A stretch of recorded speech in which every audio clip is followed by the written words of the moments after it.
I work with the state. Well, actually, Springfield. All the board members here. Prior to that, I had like 14 years of ISO with managing projects, budgeting, something like that. I'm more of a numbers. Did I share this with you? Yeah, I did not even bring my charger, so You didn't? it's all on you okay, tonight. cool. So it's kind of a nerd like that. Not cool. I wish you had your charger. I know my computer probably won't make it all night, but that's all right. So we got our announcements. I'm gonna pull the agenda up I here. need my glasses.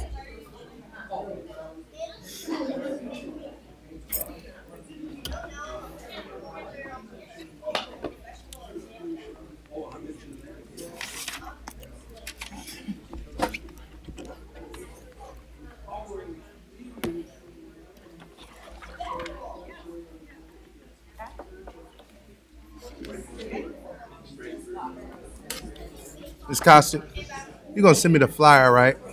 Okay.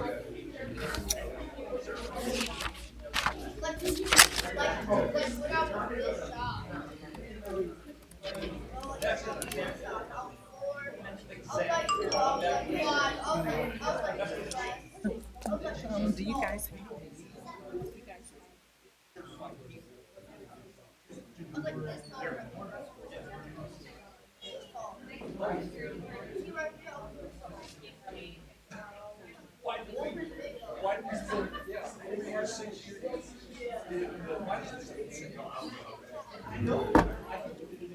Dr. Karat to come, and now mine won't even come up.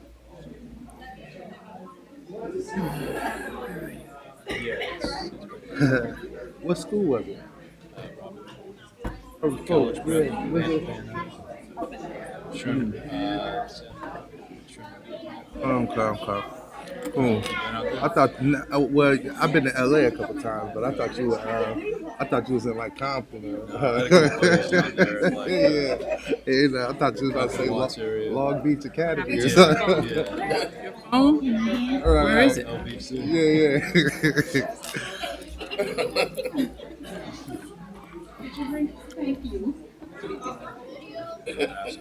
Had it. Oh Tracy. yeah, I heard. Yeah. Different.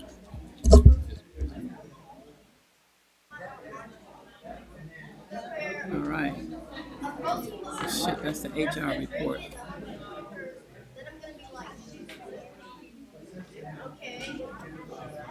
It's the open session.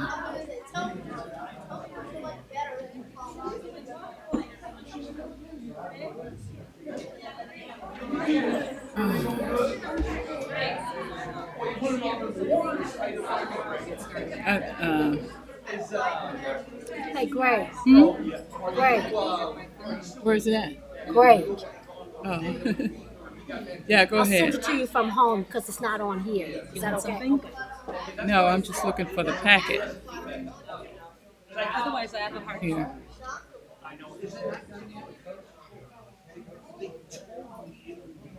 Shoot. Maybe your name John died. Yeah. That's cancer. That's a long.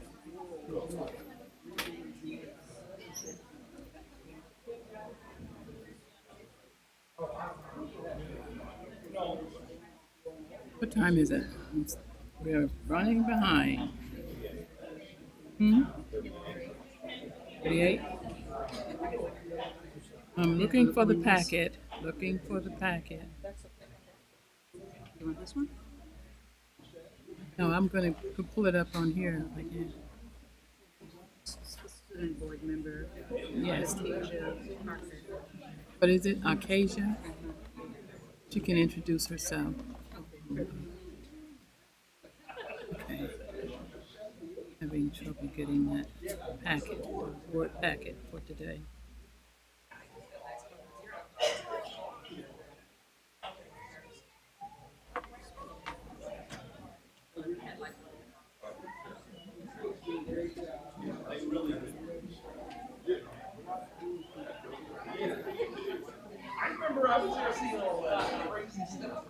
Okay, you ready?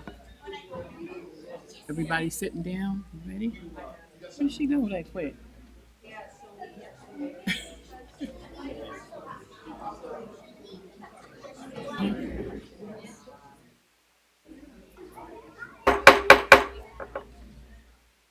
Good evening. Good evening. I would like to call the Peoria Public Schools Board of Education meeting for August 8th, 2022 to order. Would you please call the roll? Mrs. Costick, Here. Mr. Klaus, Mrs. McConnell, Here. Dr. Ranking, Here. Wilson, Mr. Murphy, Here. Mrs. Ross. Here. 7 present. We have a quorum. Thank you. Would you please join me in the Pledge of Allegiance? I pledge allegiance to the flag of the United States of America and to the republic for which it stands, one nation, under God, indivisible, with liberty and justice for all.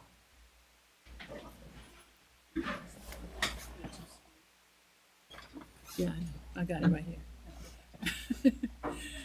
Okay, I would like to recognize 2 of our schools, these beautiful bulletin boards behind us here. Liberty Leadership Middle School on this side, and Franklin Middle School, Franklin Elementary on this side. So, really nice banners they put together. And thank you. Announcements. Does anyone have any announcements? Okay, you want to start right here, Mr. Back to school nights. Many Peoria public schools will be hosting back to school nights this week and next week. This is a great opportunity to meet your students, principal, teachers, and other Peoria public school team members. Parents also can get information on parent-teacher organizations at back to school night. We strongly encourage all parents to participate in their school's PTO. It is an excellent way to meet other parents and be involved in school events. Please watch your Sunday evening announcements for notifications about meeting dates and times. Physical is an immunization reminder. With an earlier start to the school year, some students have not yet fulfilled their state-required physical and immunization requirements. Parents, please make an appointment with your health care provider as soon as possible, or take advantage of the Unity Point in-school clinics at Peoria High School, Manual, and Treewin. Thank you, Ms. McConnell.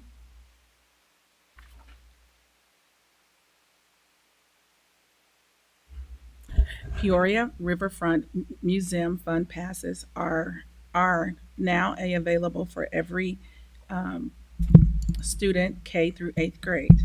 Some schools have also have already sent those out in their Sunday email. If you did not receive one, please ask your school office, or you can pick one up at the Riverfront Museum Information Desk. This pass allows free admission for each student and 4 family members. Thank you, Mr. Murphy.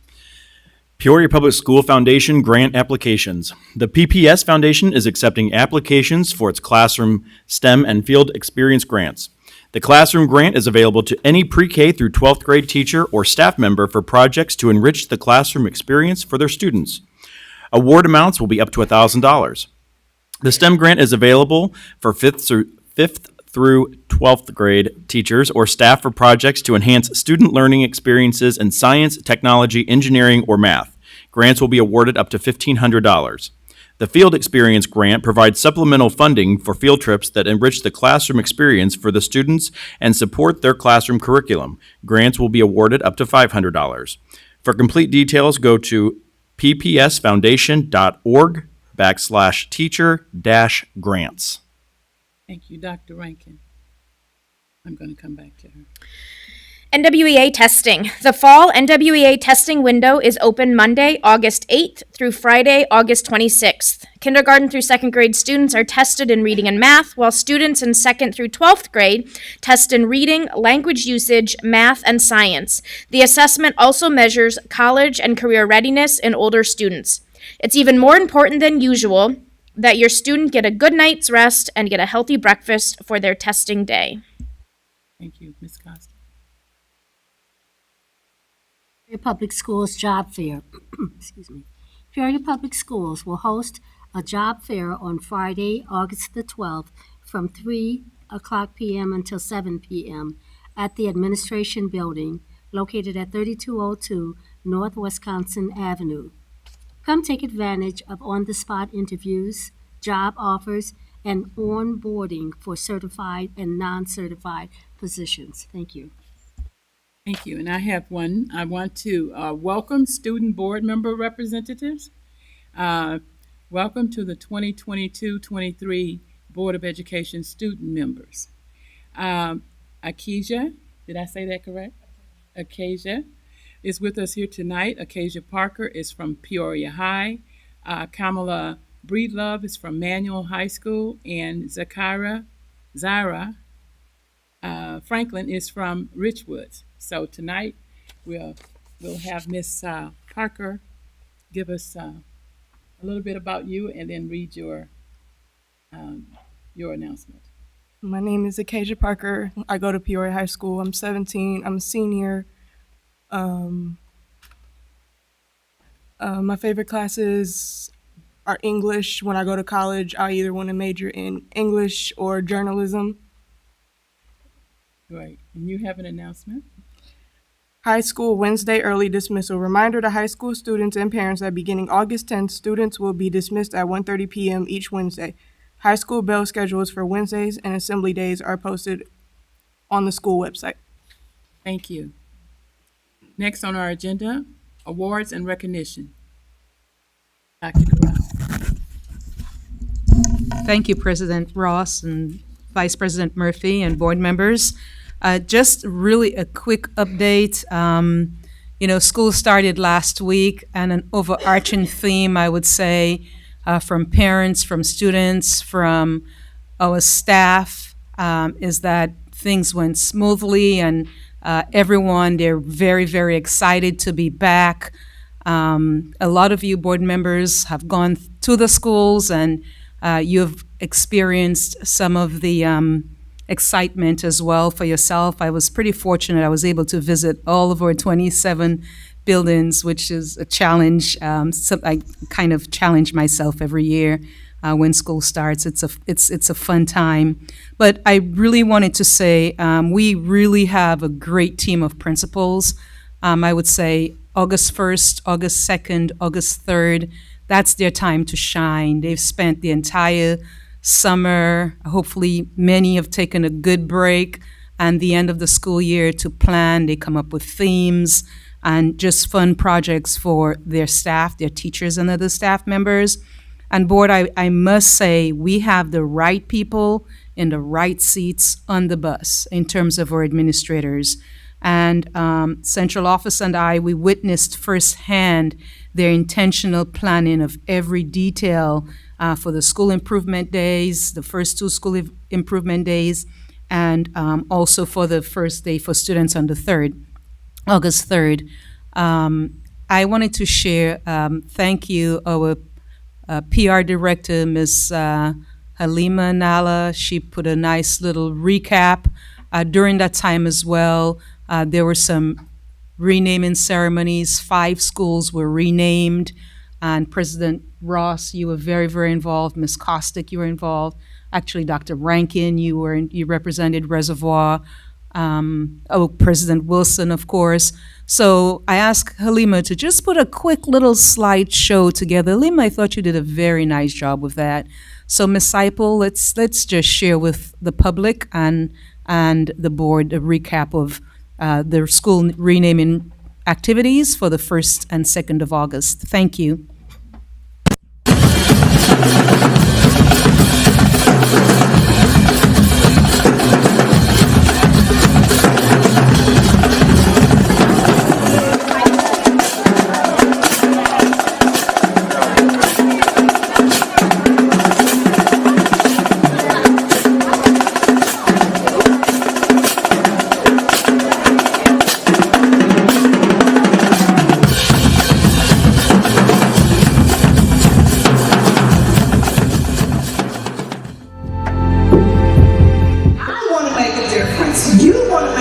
Let's make a difference. Not even if you don't have a kid that goes to Calvin Coolidge.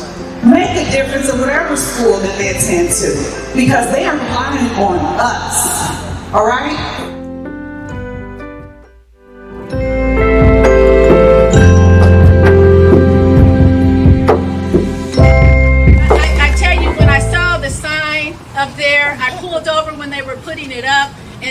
came to my eyes. I thought about all the things that my mother had done in this community. I thought about all the awards and accomplishments that she did.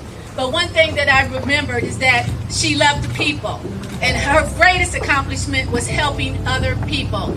And she did that through her most precious weapon that she had, and that was her voice.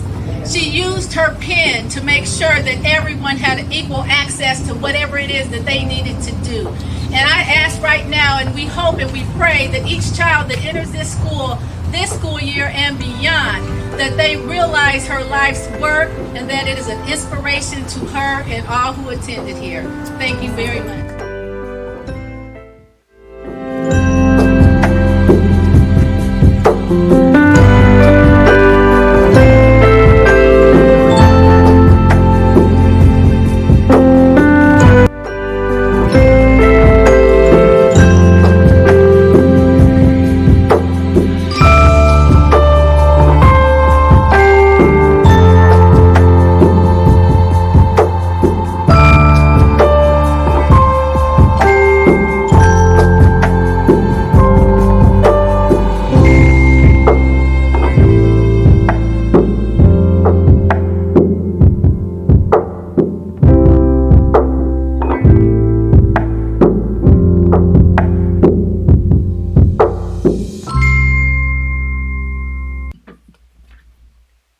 And that concludes my report. Thank you. We're off to a great start.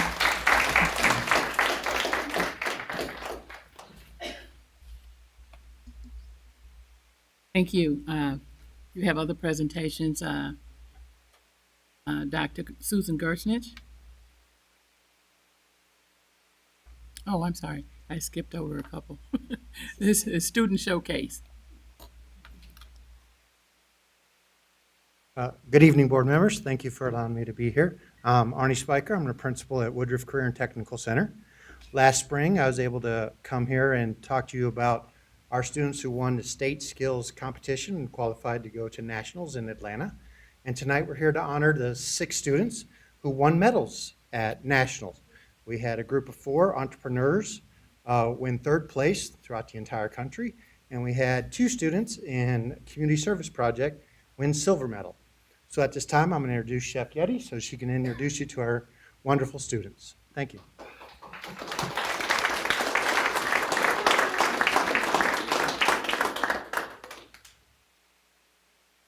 Hi. So we, thanks to your support, we were able to go to nationals, and that for Skills USA. That was in Atlanta this year. So we were there the week of June 18th through the 24th. Okay, it was really hot. We got to compete on the national stage. So with culinary, so Skills USA, there's actually different categories you can go into, and our management students, our culinary students that put together a management plan, a business plan, entered it in Skills USA entrepreneurship here at State, and we won up against some actual entrepreneurship programs. But they were very well prepared and moved on. And then we had Markeisha and Christina. Unfortunately, Christina is not here this evening. They did a community service project where they actually taught the Head Start students cooking lessons. So it was a lot of fun. We got all the Head Start students through. Ms. Barb, you were there taking pictures of us as well. We actually worked on that as our entire class. So a lot of students stayed over, helped with that. And then Markeisha and Christina got to present. So a really tight race in entrepreneurship. There were a lot of teams there, and we ended up getting a 3rd place, which is amazing. We've been to nationals before, but never made it on the stage. So it was awesome to see them out there. And later on, I got the scorecards back, and it was only a 2-point difference between 1st and 2nd place. And you guys know what you screwed up, right?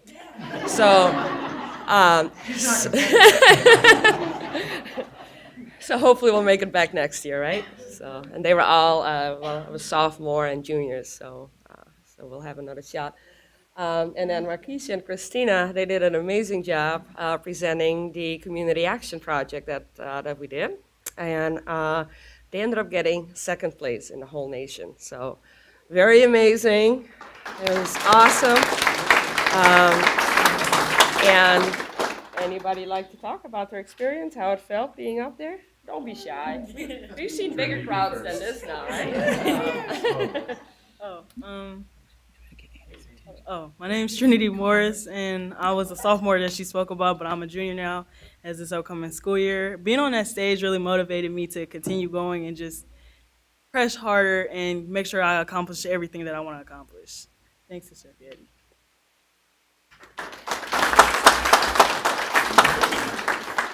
Well, I'm a little taller. I'm Connor Lamont, and this Skills USA presentation and competition really inspired me to help find out what I want to do with my career, and I want to eventually own my own business. So it helped me in my career, and I can help my teammates in theirs by helping them win these competitions. Thank you. Hi, hello. My name is Markeisha Watkins. I was a senior when I first started it. I graduated, and my favorite thing about it was I'm more comfortable with talking in front of people, thanks to Chef Yeti and Mr. Speaker.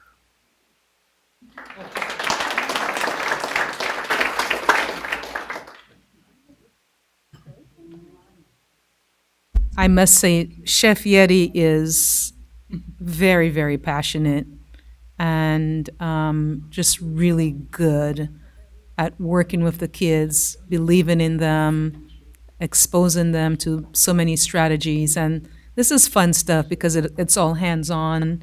They're tasting, they're doing, they're smelling, and that's what learning is all about, trial and error at its highest level. So Chef, you're also very special to us as well. We appreciate you a lot. And so thank you, Mr. Spiker, for taking care of Chef Yeti and all of your kids.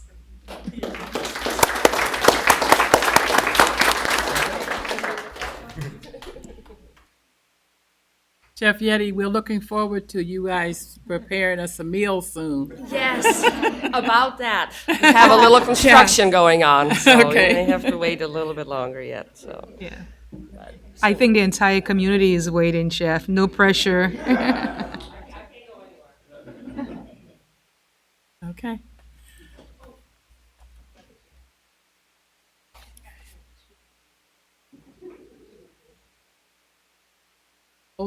Okay. Would you introduce yourself? You're next on the agenda. Okay. Hello, my name is Sarah Polnitz. I'm the principal of Whittier Primary.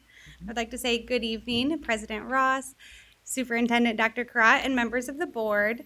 It is an honor and a privilege to be up here for the second year in a row to introduce some honorable mentions and the winner of the 6th annual Gwendolyn Brooks Youth Poetry Award. So Miss Brooks is a Chicago native and the first Black person to ever win the Pulitzer Prize. And through her winnings and awards, she created a platform for many young authors, really instilling the power of poetry. And we at Whittier Primary are very lucky to have 3 honorable mentions in the winner. So I'd like to call up my lovely littles. I have Miss Harper Cosley in 1st grade dual language, Miss Charlotte Tyler in 2nd grade, and Miss Violet Locke in 3rd grade dual language. Come over here so they can see if you can see.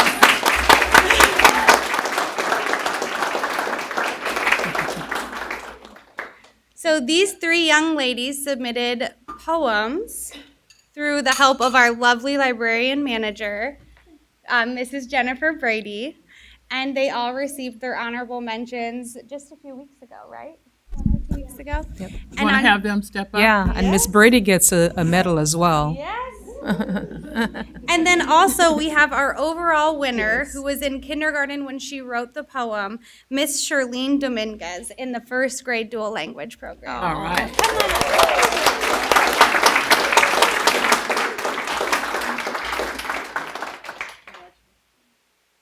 Do the teachers want to come up and get pictures with the kids? Maybe make some remarks.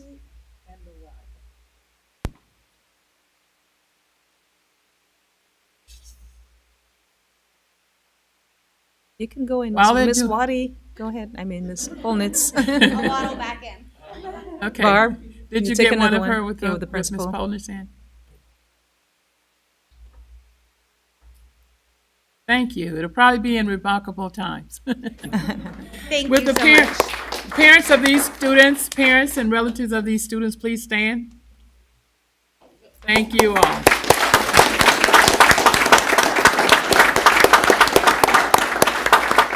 Thank you so much. Thank you. Ms. Ross, would the librarian like to make some comments? It seems like she's you like- passionate about this poetry. Yeah. I got an opportunity to see Gwendolyn Brooks years ago. She came to Bradley University at some, I think, first, like, the students' motivation, and she was pretty amazing.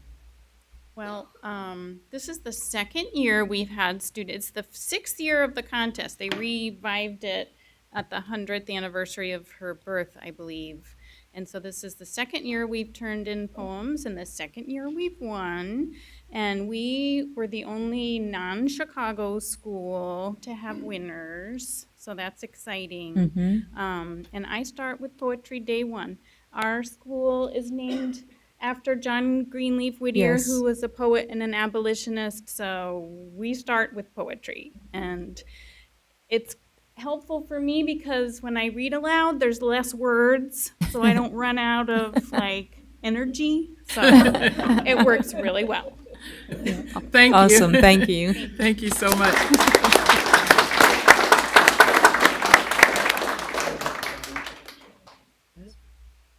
Okay, who's going to do the introduction? Susan. District presentations, Dr. Gershner.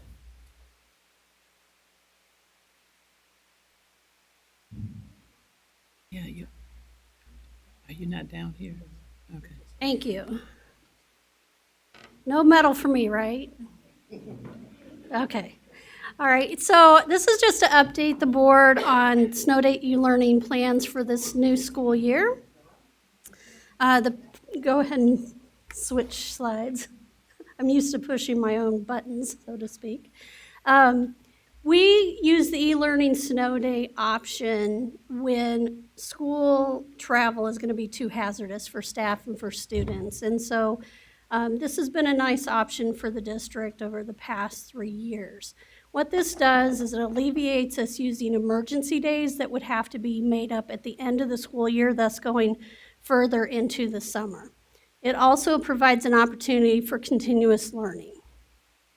If we don't, as I said, if we don't use the e-learning option, then the district would just hold no school, and then we would have to make that up at the end of the school year.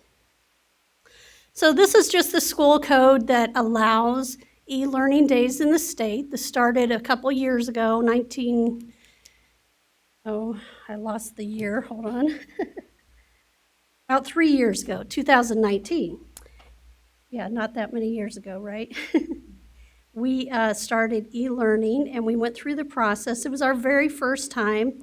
And actually what ended up happening when we prepared for those snow days and what we would do with students on those days, it actually made for an easier transition into when we had our COVID shutdown, ironically. So there was a double benefit there to trying this. We were one of only 3 districts in the state to participate in this pilot the first year, and then subsequent years other districts came on. So we've completed our 3-year process, and now we've gone through our new cycle. So what we are required to do is to meet ISBE parameters. Those include making sure we have 5 hours of learning a day. We can use up to 5 days as e-learning days. And we must make sure we make allowances for students and or families that are not able to be online learning either the entire day or part of the day. We also were required to hold meetings with stakeholders, and so we met with all of our union leadership, parents, there's a board action tonight. You'll see later that we are required to get, and then we have to prepare our staff. And then ultimately the ROE has to approve this. So these are just the dates of when we had our union leadership sign. We started this process back in May and June of this year, and we just worked out details throughout the summer as people were available. We held our parent meeting on July 28th. We advertised this at least 3 or 4 times, sending directly to parents notification about this. We also posted our e-learning presentation on our district website so parents can still read and learn about it. Our principals and executive directors discussed the snow day e-learning option earlier this summer, and we will be revisiting and going deeper into planning this fall. And so hopefully by October 14th, we will have that all completed. Not that I'm trying to bring snow any earlier. We did have it the one Halloween, so that's why we picked that date. So to say we've come a long way since we first did this is putting it mildly. We now have the capacity in our district to have live instruction throughout the school day for students. Before, when we did this, every student had either posted assignments or packets that they could work on at home, and then they could just check in with teachers throughout the day. Now teachers can design their day using MS Teams and teaching live throughout that day, whether they want to do full group, small group, individual instruction. It makes for a little more authenticity in teaching and learning. Teachers will start off the day, they're going to work a regular contract day. This was agreed upon by the union leadership. They will start with a prep period at the start of the day just to kind of get things ready and set up. And then our pre-K to grade 4 students, they will start an hour late. Their school day will start an hour late. And then they will dismiss at their regular time. Grades 5 through 12 will also start an hour late. They are going to move through their regular schedule just on an abbreviated time frame. Okay. The exceptions is students can actually still attend dual enrollment courses at the community college, so our D-squared students could still be attending ICC if they are open and we are not. Our students can also be participating in their work-based learning experiences, their internships. And this, again, allows for that flexibility with students during the online program. Without online access, again, they can still attend their dual enrollment courses and their work-based learning. We will have either packets for families, we will have posted assignments. The schools have done a nice job of communicating with parents and asking what each family really needs to successfully navigate the e-learning days. What we have done to help mitigate any delays in getting work turned in is we give students up to 5 days to complete their work. Again, we're going to be doing our staff preparations this fall with preparing for our students and our parents. We have to make sure everybody's fully aware of what to do. And we do a really good job, I think, of communicating out to families using, of course, all media, putting things on our school websites, our district websites, and sending out the automatic phone calls that we all enjoy getting first thing in the morning. This year, though, we are going to do an annual evaluation of the effectiveness of the program. The state requires us to now bring an action item to the board every year, even though it's a 3-year program. And we have set forth a few targets that we hope to meet and exceed.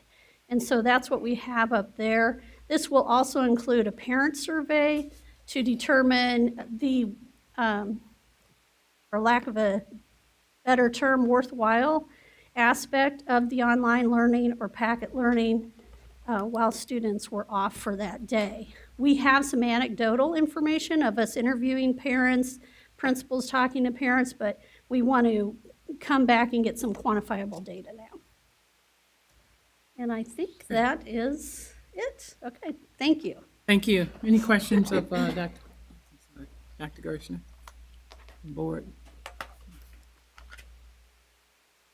Okay, seeing none. Thank you. Thank you.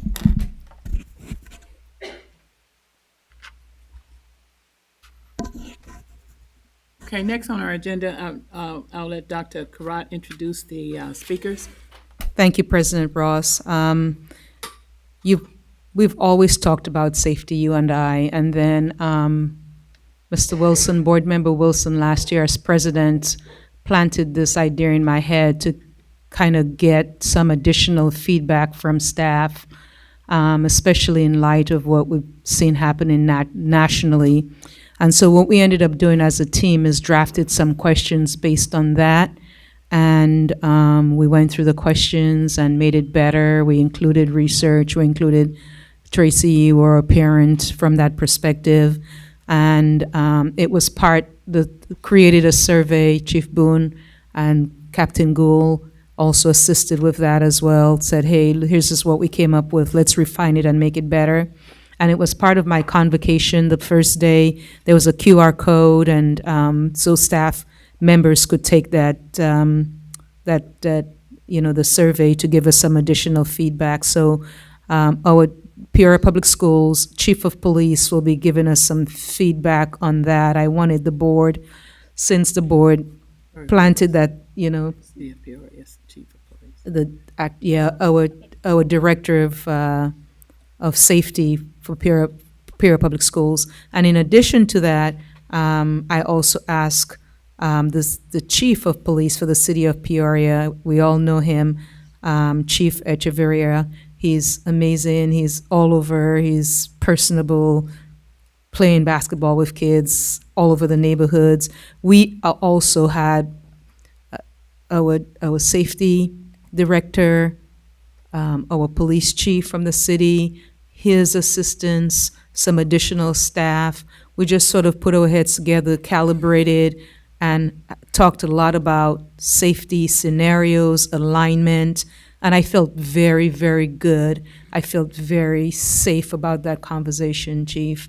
And so, for us as a school district, actually, number one, it's not even learning, it's safety, that's number one, and then learning. So I say all of that to say I'll ask our Director of Safety, Mr. Boone, to come up, and at some point also he will call our Chief of Police to make some remarks as well. So thank you, Director Boone.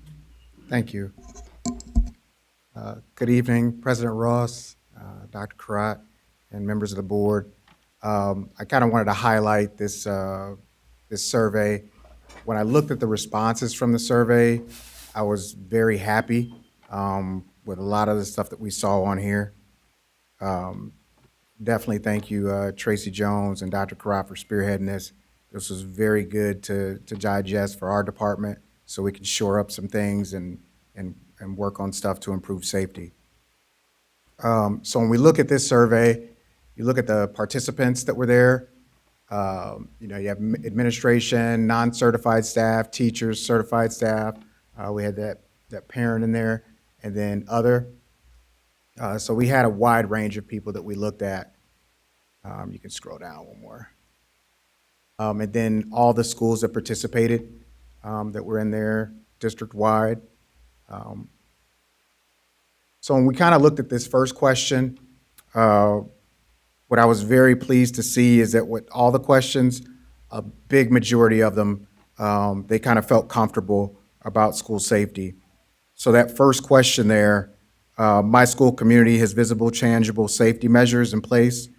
36.5 strongly agreed, 50.3% agreed, 5.2% said neither agree or disagree, 2.3% said strongly disagree, and 0.3% said somewhat agree.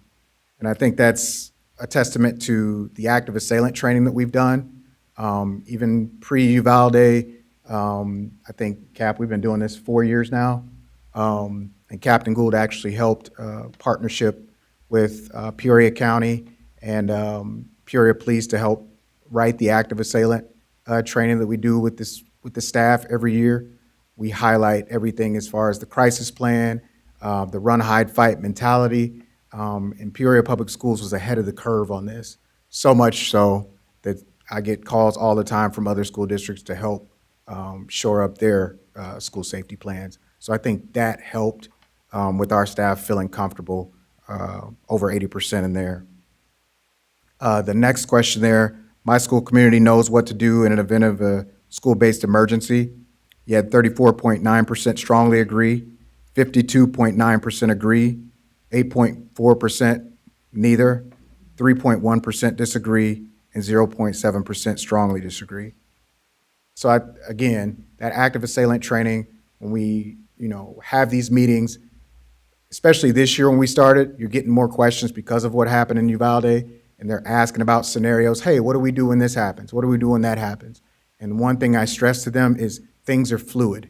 I don't want to teach you to, every time you walk out of the gym, turn left if there's an emergency. If you hear a fire drill, walk out of the gym, turn left. We don't want to teach them like that. We want to teach them to be fluid with it. When we kind of break that down, if the danger is in the hallway and you feel like you need to run, run. If you run and you feel like that's not a good option, then you hide. And then if you have to fight, then fight. But we unlearn what we learned when I was first an officer here, where we told the teachers to walk into their classrooms, shut off their lights, go on the corners, and just wait. We don't want them doing that.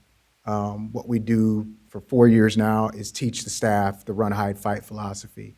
And I think that showed in that question there.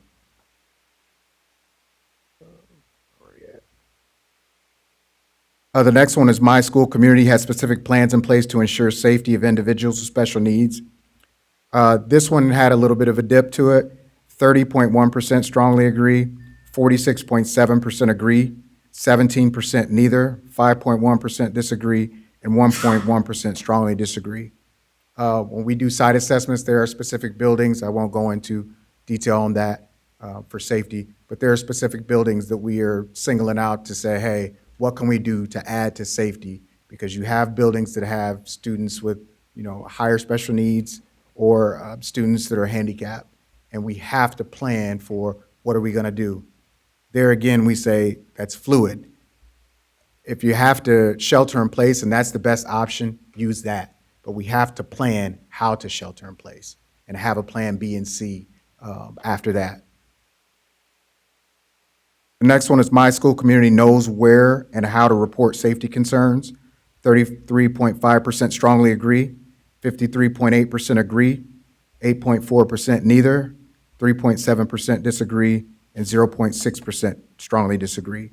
And I think that's a big testament. Dr. Karat's big charge was making sure you get the message out about a tip line, you get the message out about how to report certain things. When Cap and I do these presentations, the tip line is added to the presentation. They have our contact information. I get emails all day and night. Parents definitely know how to reach me because they are definitely in my inbox on Facebook and in my email and on my phone. So they feel very comfortable coming directly to us with safety concerns. And that is, when we teach active assailant, that culture and climate where people feel safe to report things is critical. It's not just hardening a building. We could put an officer at every door. You could, shore up everything else. But if your climate is not right inside the school or outside, that's still a safety concern.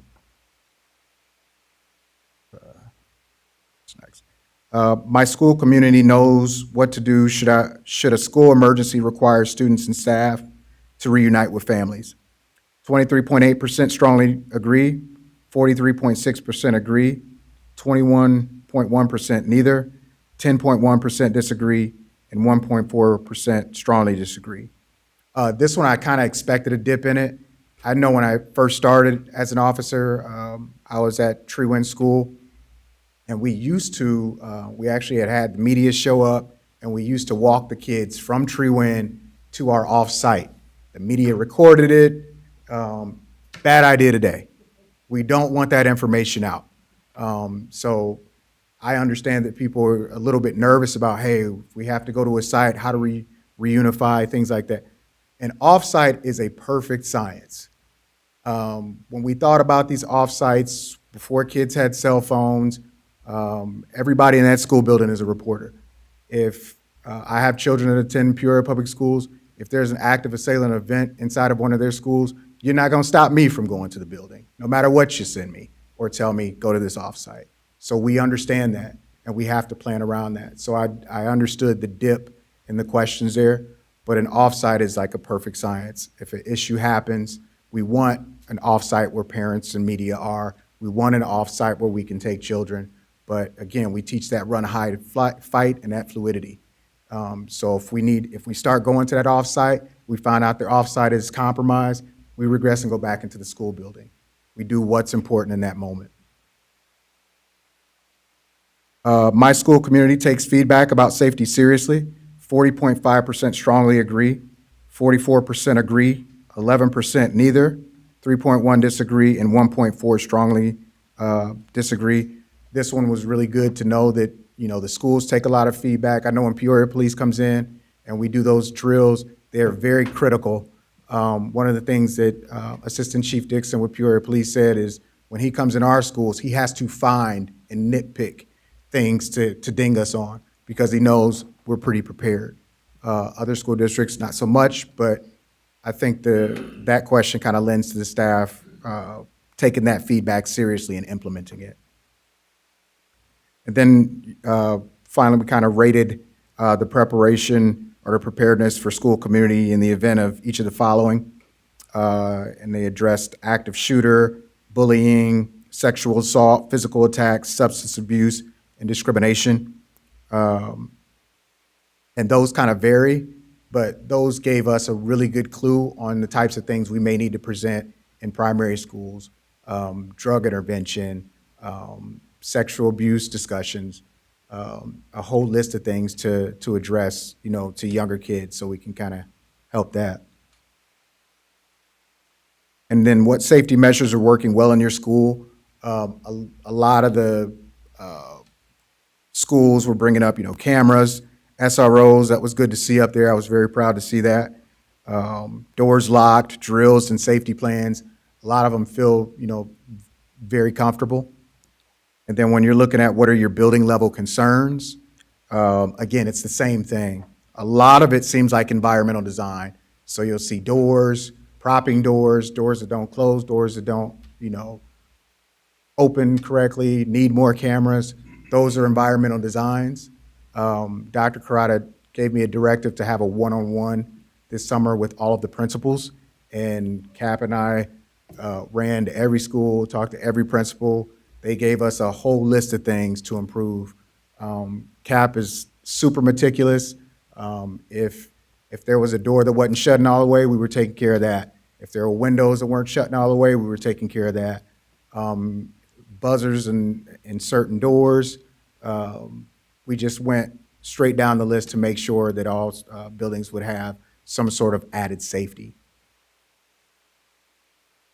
And then again, some of the things that if they selected disagree or strongly disagree for any of the questions above, again, it was, active shooter, like school community, just certain safety concerns that they put out there, but a lot of it was that building safety, that environmental design that they were looking at. So with that said, you definitely know that school safety is not an 8-hour job. It's a 24/7 job. It's an engine that runs 24/7. Cap and I definitely know that from experience. A lot of times we're dealing with a lot more things outside of the school building, and we make sure that our officers do interventions, visit children's homes. They knock out those reports so we can put wraparound services there. I bug Dr. Booth.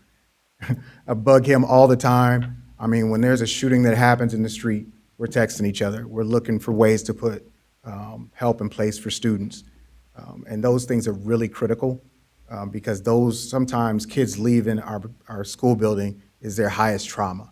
And when that relates to school safety, that really fits into that culture and climate piece that we have to shore up to make sure kids come to school and feel comfortable to report certain incidents or don't become perpetrators of specific incidents.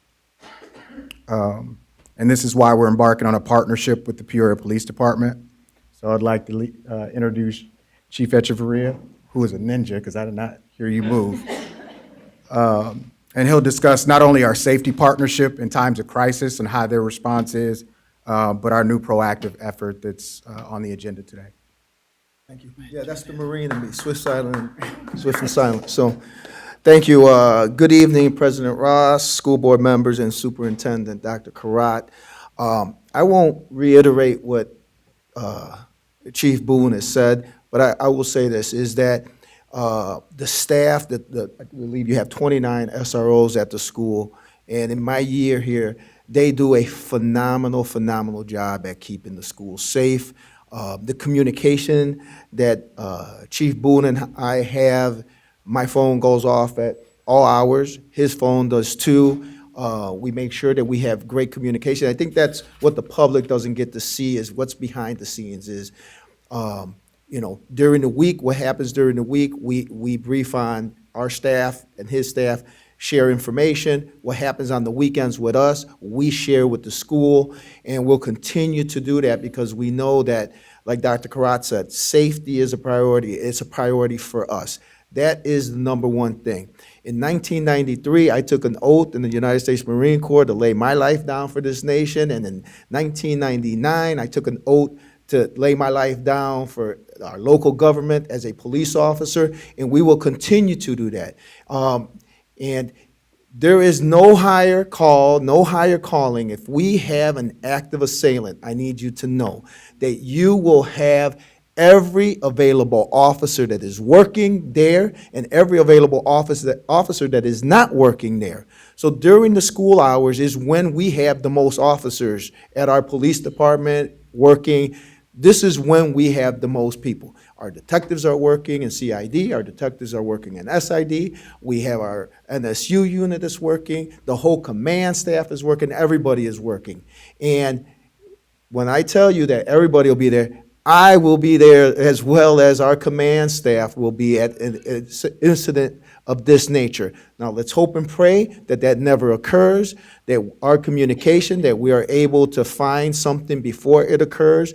Know that we monitor different social media sites, we have different communications, there's different intel that we are constantly monitoring and that we're sharing information on. So I want to reiterate to the school board, to anybody who's listening, to the parents, to our community, that there is no higher call. We will be there. We are not Uvalde, and what occurred there is an embarrassment to law enforcement, and that will not occur here. If there are officers that can't respond the way we need them to respond, then this is not the job for them. And we've said this at the police department, and every officer that I spoke to at our police department knows that what the expectation is. Our families know what the expectation is. We may not make it home, right? But what we're going to do is make sure that your children are safe, and if they're paying attention to us, they're not paying attention to the children. So we will be there in force, and we will take out the threat. Is there any other questions? Thank you. What about our MOU with our SROs? I didn't hear the question. The MOU? Yes. With the city and Peoria Public Schools?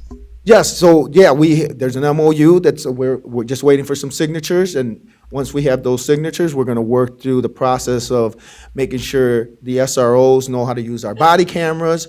We are actually gonna be wrapping a car that doesn't have emergency lights, but we're gonna wrap a car that's going to be a curfew vehicle, so that way, and we're gonna push this out to the media at some point, so I guess whoever's here got it first. We're going to unveil a vehicle that's going to be a curfew vehicle, and we want the community to know, you see this vehicle coming down the street, there's going to be SROs in it, it's a curfew vehicle, we need kids to be at home, we need parents to be responsible and make sure their kids are at home, because I know when I was a kid, when them lights came on, I better be home. So we need to go back to that. What we don't want is kids to be out in the wrong place at the wrong time and be a victim of something, and we don't want our youth also committing crimes or doing things they shouldn't be doing. So we'll be doing that. We'll also have the SROs in our downtown on Friday and Saturday nights. We know that, and again, my year here it's just been very impressive to see our SROs in action. I stopped at the school last week at a couple of schools. I was at Richwood, and I didn't realize what goes on those first days of school. and very impressive of this SRO machine that you guys have, getting these kids in, getting them in safely, but really just the relationships and the way the SROs interact with these kids was very, very impressive. And we want to capitalize on that because they know the kids, they know these young adults who are out hanging out at our bars, hanging out downtown, and what we want to do is interject before something occurs. And who better than our SOs that have those relationships? It takes a very special person to do the job that these SROs do. This is not for everybody. To be dealing with kids and being around them all day, it takes a very special person to do this kind of job, and you guys have a very special team, and as a Peoria police chief, I want to capitalize on those relationships and use that, because what we don't want is we want to find these restorative measures to get kids out of things they shouldn't be in, and use the relationships we have. We don't want to incarcerate. We want to make sure that we have the information. You're there, you see them, and on Monday morning, they can call Dr. Booth and say, hey, here's some of the things we saw this weekend. We need to speak to this family. We need to speak to this child. So we want to continue to nurture that, and we want to continue to find ways to be more restorative. Yep. And President Ross, I mean, we're so fortunate to have the police chief with us in Peoria. The collaboration with Peoria Public Schools, it's unbelievable. He works very closely with Director Boone. They're on speed dial. They pull me in from time to time. But Director Boone, I also loved the fact that you had that one-on-one reflective conversation with each principal before school started, just assessing where they were and what their needs were. And then us pulling in our police chief. It couldn't get prettier than that. So thank you to both of you. And you're right, that SRO team is amazing. I witnessed it firsthand with that melee we had last year, firsthand. Thank you. Thank you, President Ross. Sure, and I want to say thank you, Chief, also because the wraparound type service that you do. I mean, you're in the community, in the neighborhoods, you know, meeting the families and the kids in the neighborhood, and it's kind of like a, you know, full circle that you guys are doing, which is very good. Thank you. It's a partnership, and we'll continue to work on our partnerships and improve where we need to improve. There's always something that we can improve on, and we'll continue to do that. Dr. Rankin. Oh yeah, I just want to second what President Ross said. I think this is awesome. I just have two logistical questions. Is this going to put our SROs over, are we getting more SROs? Is this going to put them over their 40 hours a week? How are we doing? Do we have to hire more because of this, and or who is paying for the time that they're not usually you? We're paying. Okay. We're paying. So okay. You will invoice us, and we will pay it back, because there's different salaries, right? Right. The spectrum of years of service and whatever their salaries are, or whatever their overtime rate may be very different for different officers. So they'll work. We've been talking through that, Okay. and then there'll be an invoice, and we will pay the invoice. So that comes from us. So that's not a financial burden on us. None at all. Okay. Not at all. Our gas, our cars, our cameras, and our money to And pay they're the working salary. on weekends, and it's a voluntary Yeah. basis as well. So it's extra hours After for they them. get off from the After they district. get, yep. Thank you, President. Other questions? Chief, one of the things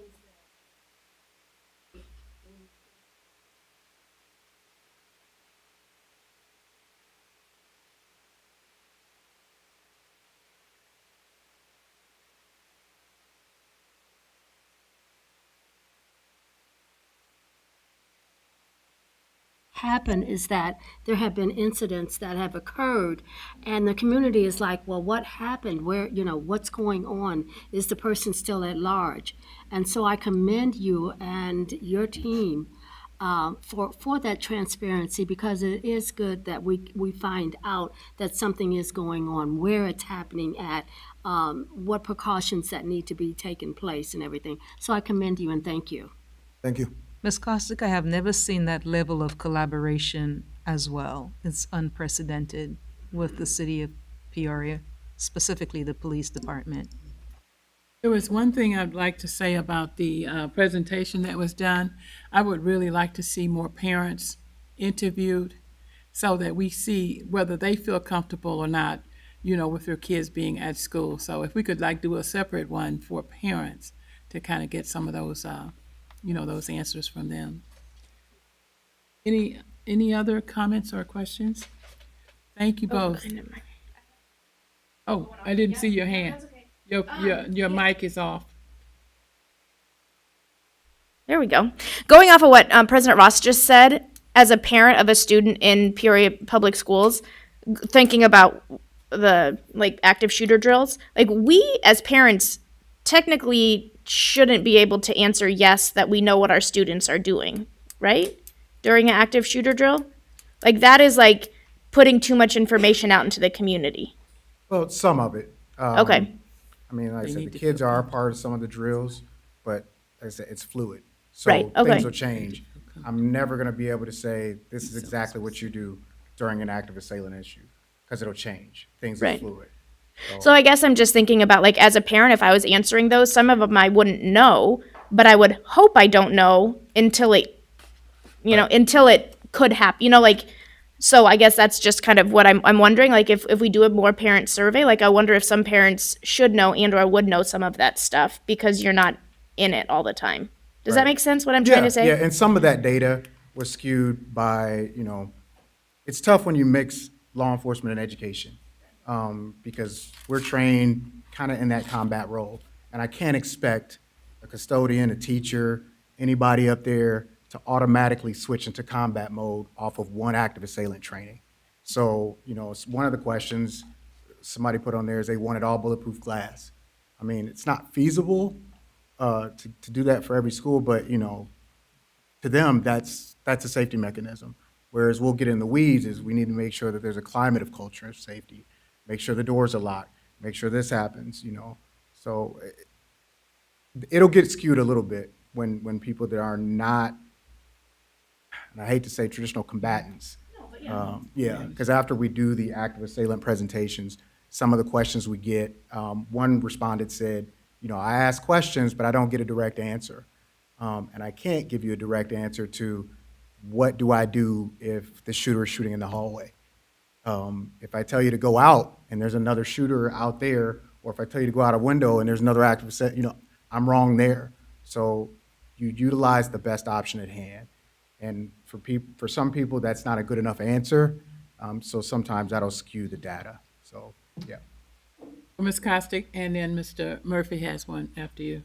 Just very brief. Chief Boone, this one is for you. One of the things that has come to me on several occasions, and not just because my husband is a crossing guard, but there is a big concern because they say that anytime things happen, they are the last to know that something is going on. So, I'm just wondering if we can do a better job of communicating to our crossing guards that there is something that is going on in the area so that they can take the necessary precautions also. Absolutely. And Thank you. we definitely hit that and addressed that. I remember last year that was a concern. And the sergeants, we had them have a text chain. As soon as Peoria Police lets us know something, Sergeant Meacham, Sergeant Walter, everybody is sending that text chain out to the crossing guards to make sure, stay in your vehicle or there's an incident happening. Luckily, we haven't had a whole lot of incidents after school where we've had to hold crossing guards off, but yeah, we can always improve that. Mr. Murphy. Yeah, two things really quick. One, I noticed that up there, whenever people were like, where can we improve upon? All but 3 of those had doors written into the thing. But I know that you and your team have been going down to the schools. At my son's school, little kid's school, you guys went through and even secured the doors inside the building so that they now have to have keys to access that area. May not be as easy for everybody just to walk through, but that's the idea and that's the point, is for safety. So thank you for what you're doing down there, because people, think older kids, which, always look out for the high schools and things like that, but even the little kids school, which we've seen, in the nation sadly since also. But thank you for taking care of the doors. So that was one thing. The other thing is, what would you say to parents? We recently approved that adding on that AI piece to our cameras. Concerns that just with the whole AI system, would you have anything to say to parents or families that would make me ease that idea about using this new AI system in school? Absolutely. a lot of this is to keep the outside incidents away. And Chief knows, we burn a lot of footage of shootings in the area. We literally just had a firearm pulled yards away from where you're sitting now, and it wasn't even a district event, but there was a firearm pulled there, and Cap had the full videotape footage of that. That was the impetus of that, so that people can see, okay, it's not advantageous to even have a firearm around a school. I get tired of, shootings happening, and we had one last year where a bus was hit. People were shooting back and forth, and we had to burn footage of that. It's really to try to show that we're proactive with this. If you decide to bring a firearm around a school, we're gonna catch it. So don't even be around kids, don't even be around the school buildings with those firearms. That's the main impetus of it.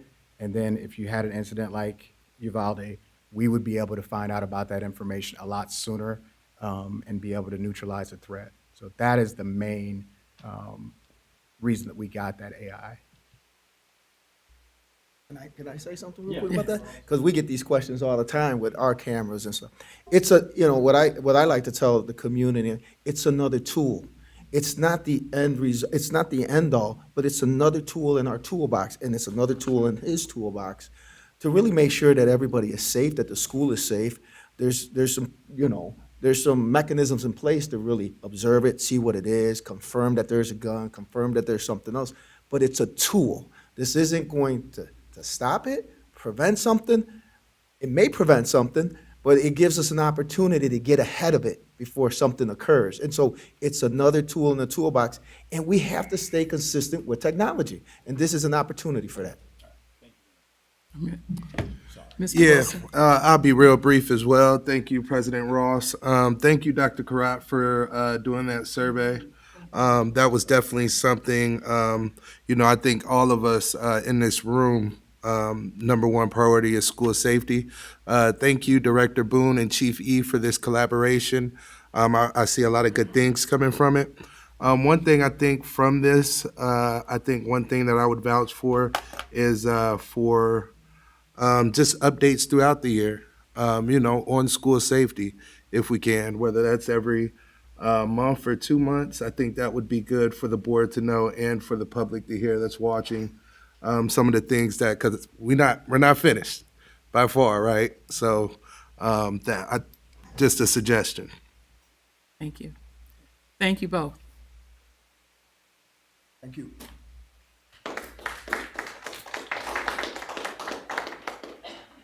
We are now at the point of audience participation. Individuals may address the board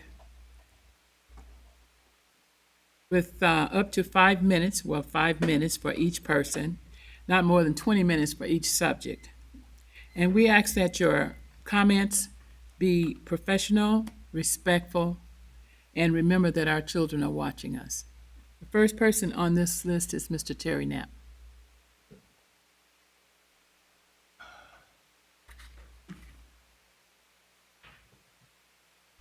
Yes, I'm observing the people at the dais, and several of you, and you'll figure out where I'm coming with this.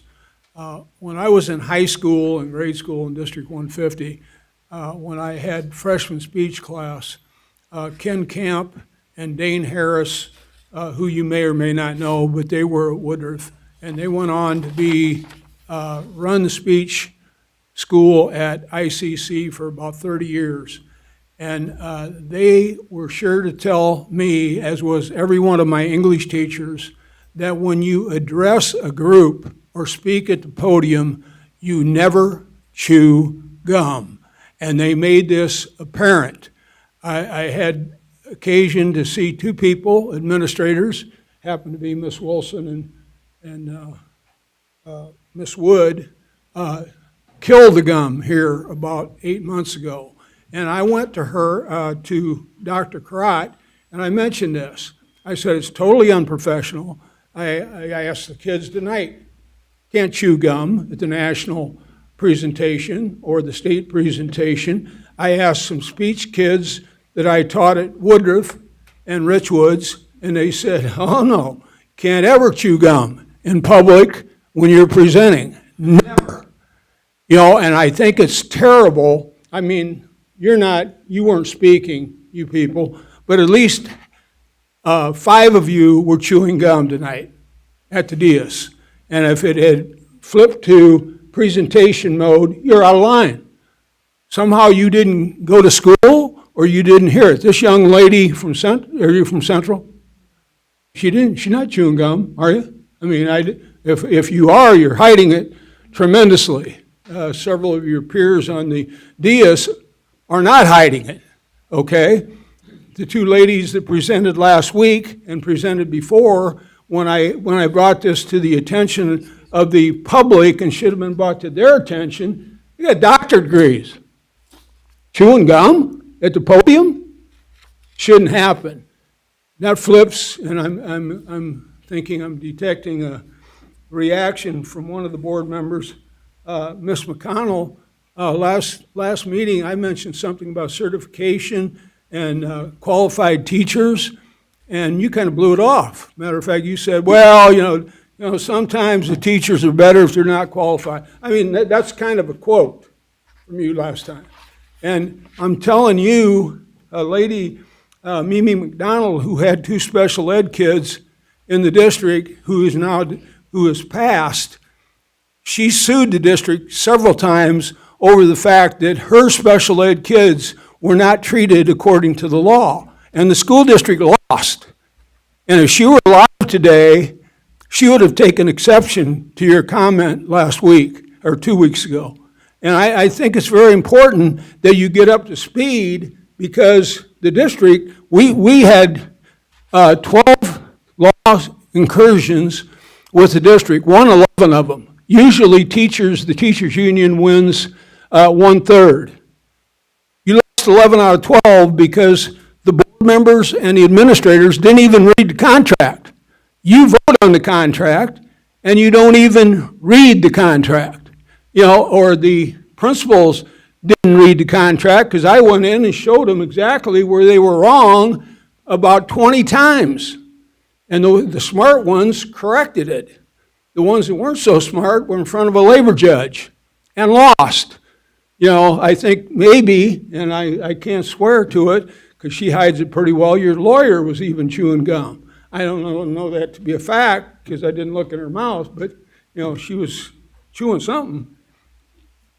Okay, besides that, I wish to mention on the back of these shirts, I'm wearing one, 500 people out front were walking tonight. That's not good publicity.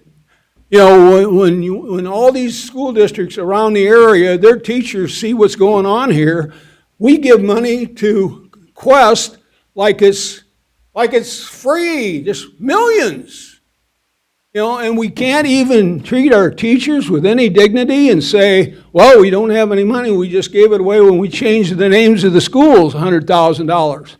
I mean, how do we do this? I talked about that to you.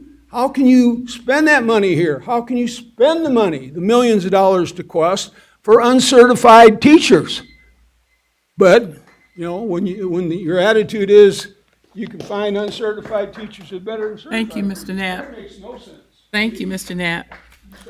Mr. Charlie Thomas. Got it going, because I know I'll never get it done. To finish up on Ms. McConnell, the exact quote was, I understand certification and all that, but certification doesn't always meet the people with special needs. What in the heck is that? That's a quote. I reran it on this last school board. That's your quote. I had more teachers call me about that quote than anything else that was said in the last board meeting. Welcome to the school board. Now, some things I'm trying to clean up, and then I'm going to talk about that unbelievable performance outside tonight. These are things that come to me. I'm going to read exactly the email I got. Why did Mr. Wilson vote on the Elite Game Changers contract when his aunt is Carl Cannon's wife? Is that a conflict of interest? That's my question. Is it? To me, it is. And there's another board member that has similar situation, which I'll be addressing in 2 weeks.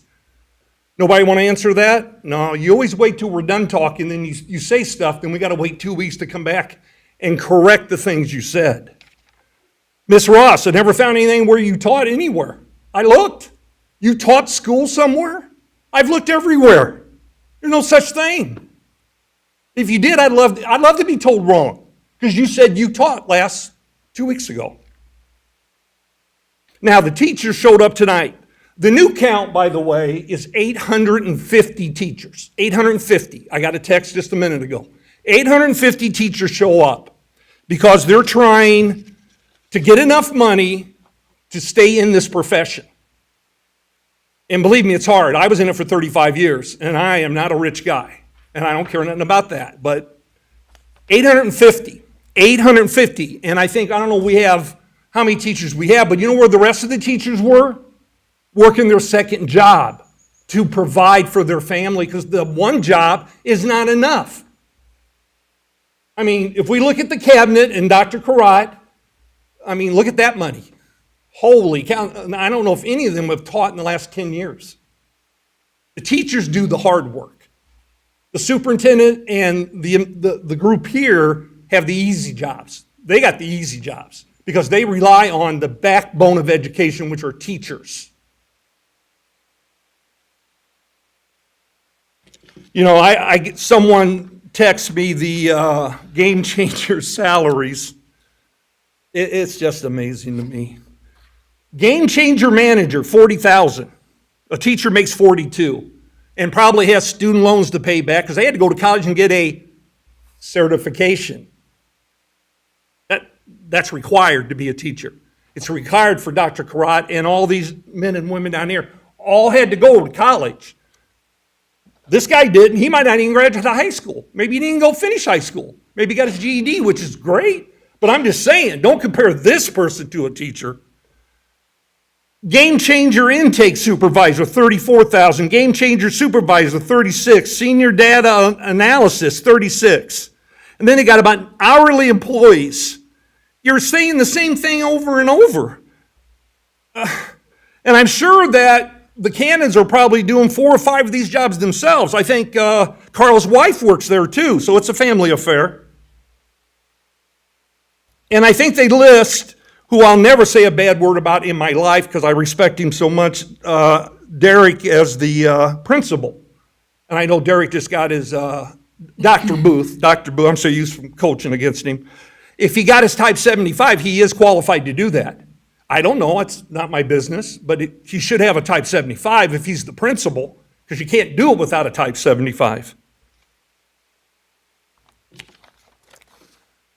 To avoid any conflict of interest or the appearance of impropriety which could result from board membership. That's the oath you read.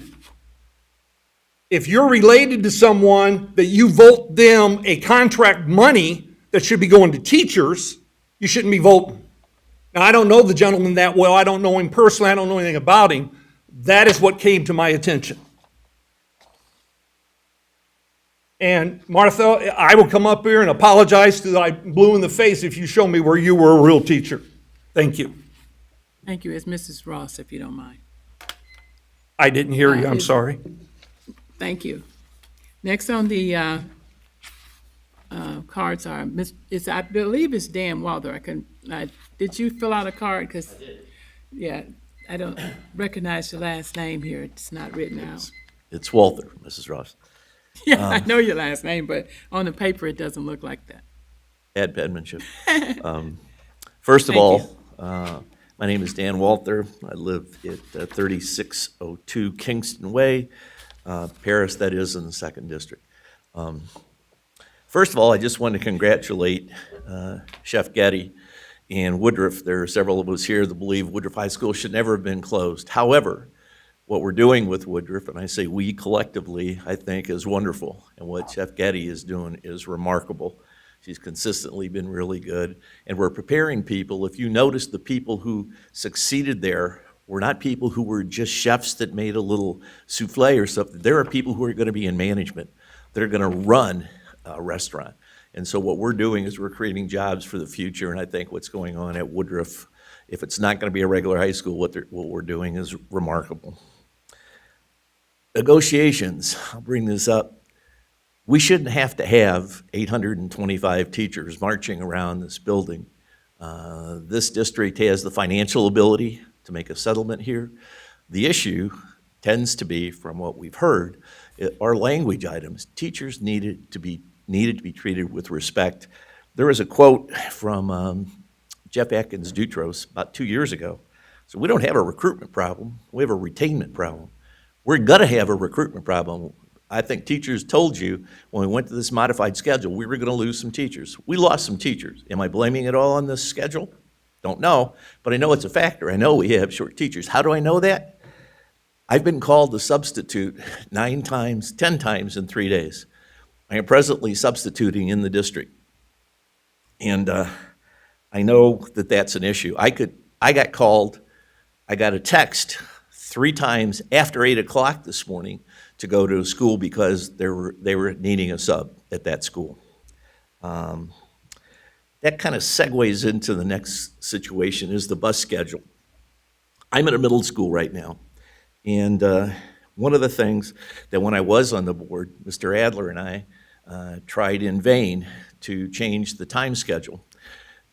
Anybody who does research, my background is in psychology, is the best time to send young kids to school is the early schedule. If you got an early bus schedule, you send them on the early one.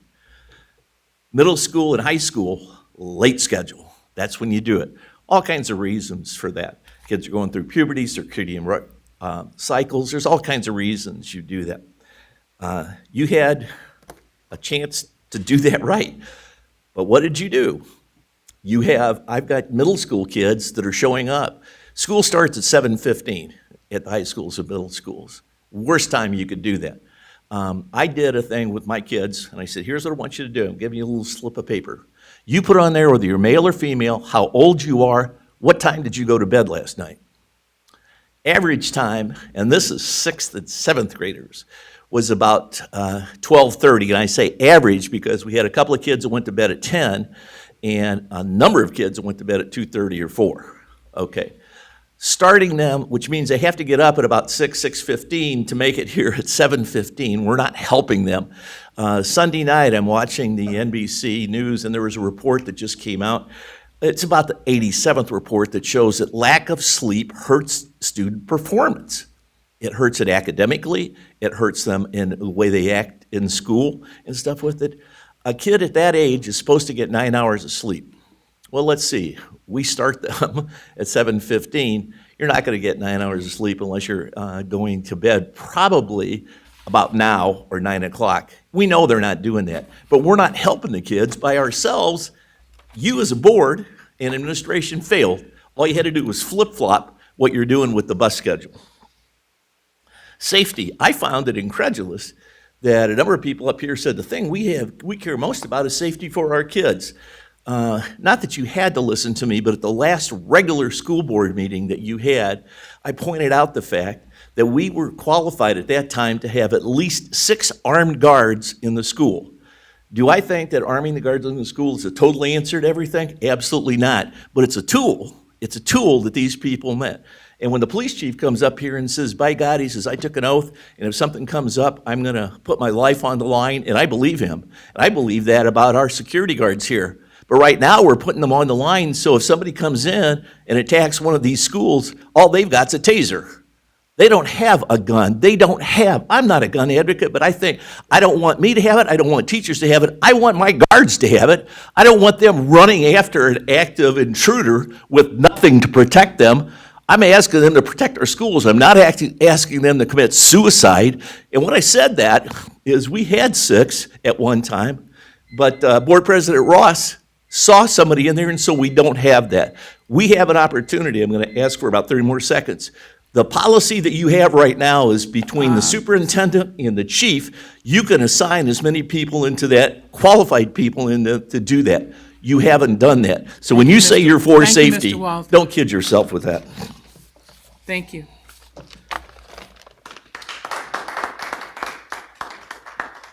Sharma St. Louis.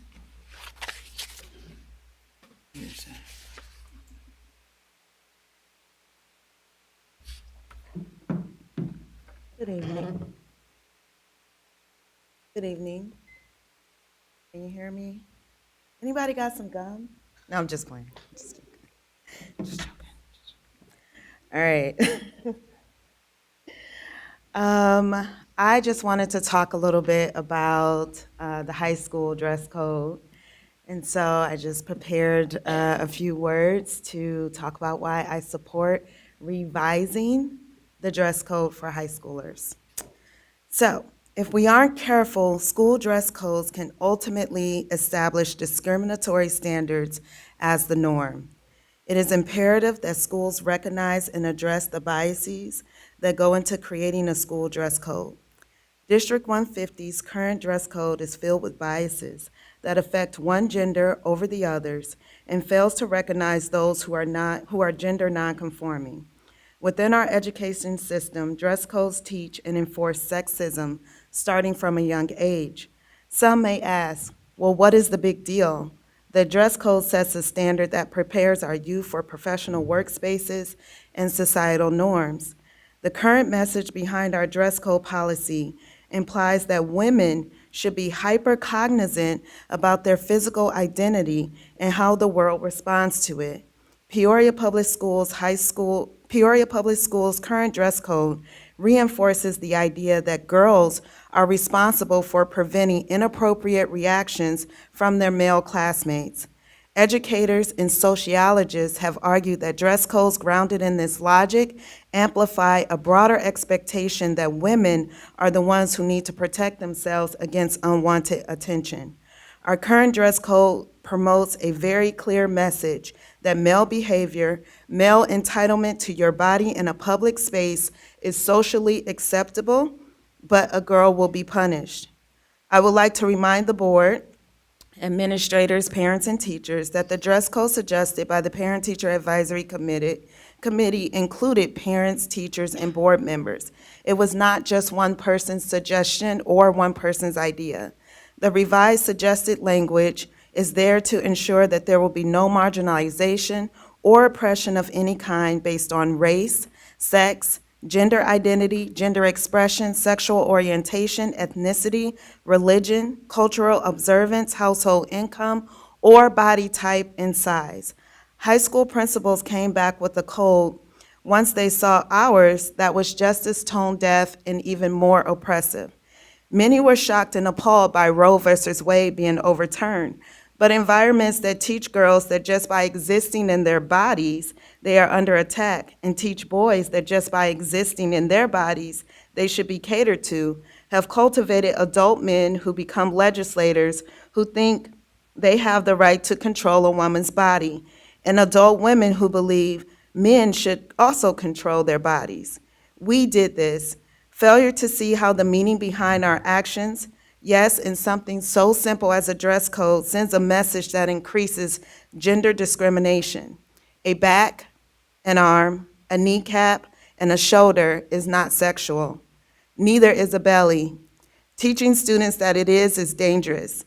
It's what allows people to victim shame someone who has been assaulted for what they are wearing versus placing the responsibility on the perpetrator and their sickness. The norms we instill in our children now become the things we have to undo and organize against later. The poison we feed our children now become the things we have to develop an antidote for later. The revised dress code written by PTAC does not advocate for no dress code, nor does it suggest that students should come to school in the nude or in clothing as revealing as beachwear, as I have heard this narrative being thrown around as well. I know some may think that our current dress code prepares our students for workplace and corporate America, which is largely male and white, but this is not our grandparents' time. Some of our students will not be traditional corporate workers. They will be YouTubers, TikTokers, Instagrammers, content creators, entrepreneurs, mechanics, construction workers, musicians, social media influencers, or community organizers like myself. They are actively creating a new society and one they want to live in, and it does not look the same as when you or I was even in school. At those times, wearing our hair in a natural style, in the style that I have now, or other styles were considered inappropriate, unkept, distracting, and unprofessional for the workplace. And because those living at that time did not challenge that societal norm, hair was used to discriminate against Black and brown people entering the workforce to the point where we needed legislation to address hairstyles. The who and the why matters. Who created this and why did they create it also matters, and who is benefiting from it matters. So, by supporting a more inclusive dress code, you are telling your children, our children, that we see you, we hear you, we support you, and we understand that we are not living in 1950. Thank you.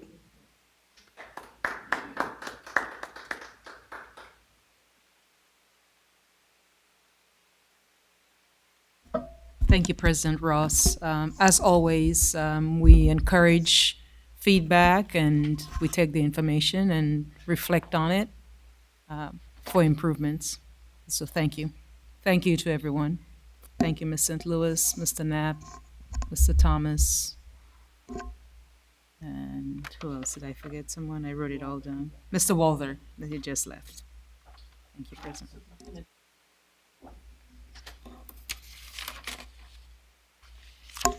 Thank you very much. I am going to be very brief. You do have an action item. Ms. Seipel, can I get a little support, please? President Ross, I know I like to be brief. You and I have that in common. Just quickly, very quickly, because it is an important action item. It's with AIR, which is a nationally American research institute. They've done a lot of work with Peoria Public Schools, a lot of work with me when I was principal at Manual. We're asking as an action item for you to approve our collaboration with AIR to assist us in getting this work done, which is part of our strategic plan. The topic is standards-based grading and objective-driven assessment. So, Ms. Seipel, let's see what's next. So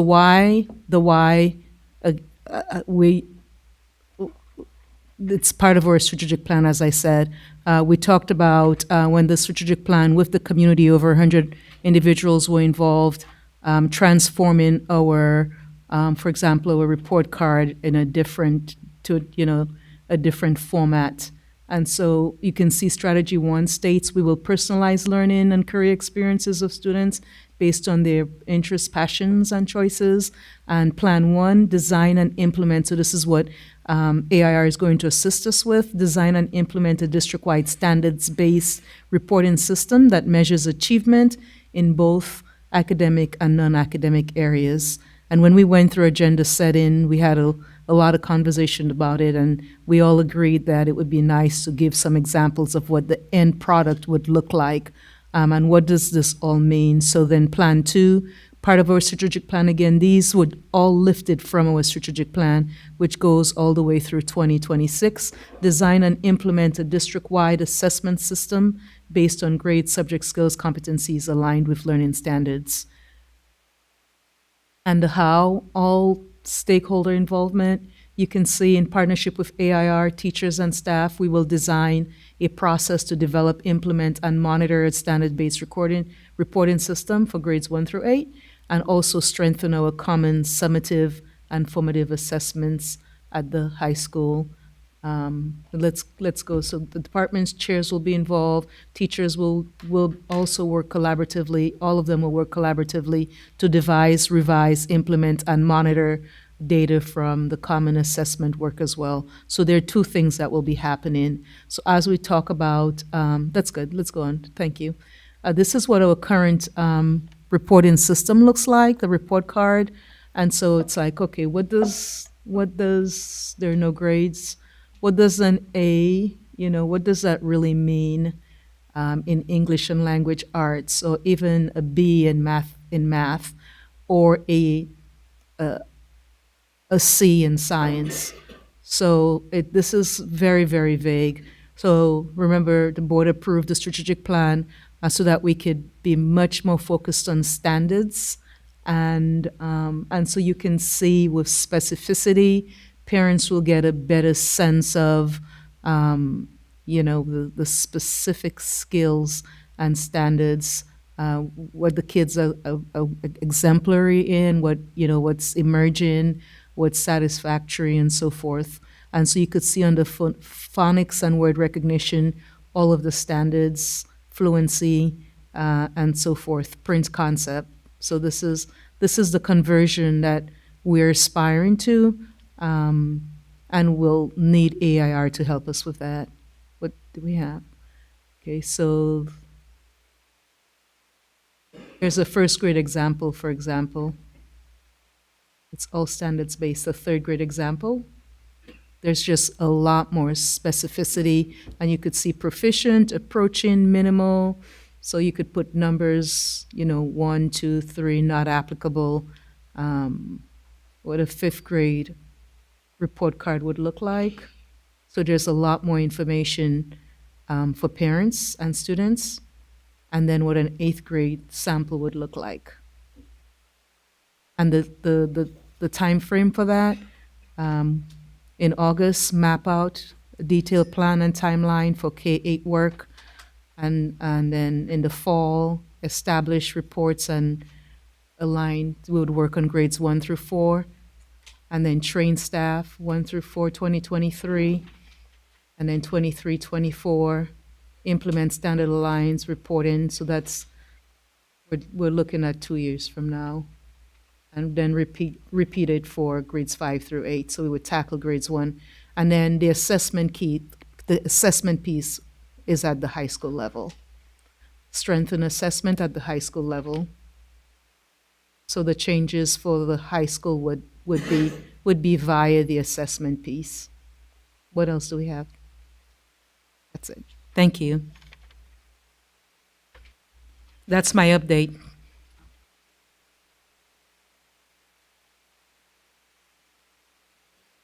So two things on that, I just real quick. One, so if I'm understanding this correctly, with the new breakdown of how we're grading everything, this will better allow families to know where their student is specifically excelling in and where they're also maybe having more challenges with, so that they can get that extra help in the specific areas that they're needing, not just saying math in general, not just saying, what part of math are they struggling with, or what part are they really excelling at, so that they can kind of hone in on that as well. So that would help identify those for teachers.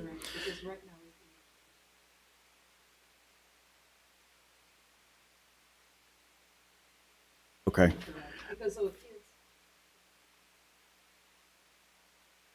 Yeah. Okay, and then the second part of that, have teachers, or are teachers going to be brought in during this process of I know the timeline that you had up there, would they be a part of this process, figuring out like, hey, this makes sense for us to ask these questions or break it down by this category, maybe this isn't something that we need to focus on, and maybe tweaking it? I mean, are teachers being consulted on this as well? Okay. Their part in the fall of 2022, they'll be part of the committee that works on ensuring the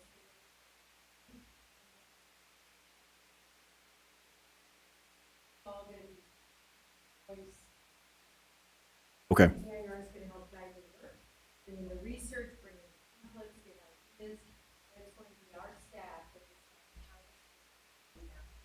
And we're pretty fortunate, the AIR, the facilitator, our teachers are very familiar with him, because Dan worked with them with the grading project. I know, Mr. Wilson, you were part of that as well, and it was a very difficult project that went very smoothly because of the collaboration with the teachers and just his expertise in that area. You want to add anything else about AIR? We also worked with the high schools, manual of children high use their English curriculum. AIR are talking about standard aligned practice. And so we'll work with them, but we can continue to work to develop the so it's a face and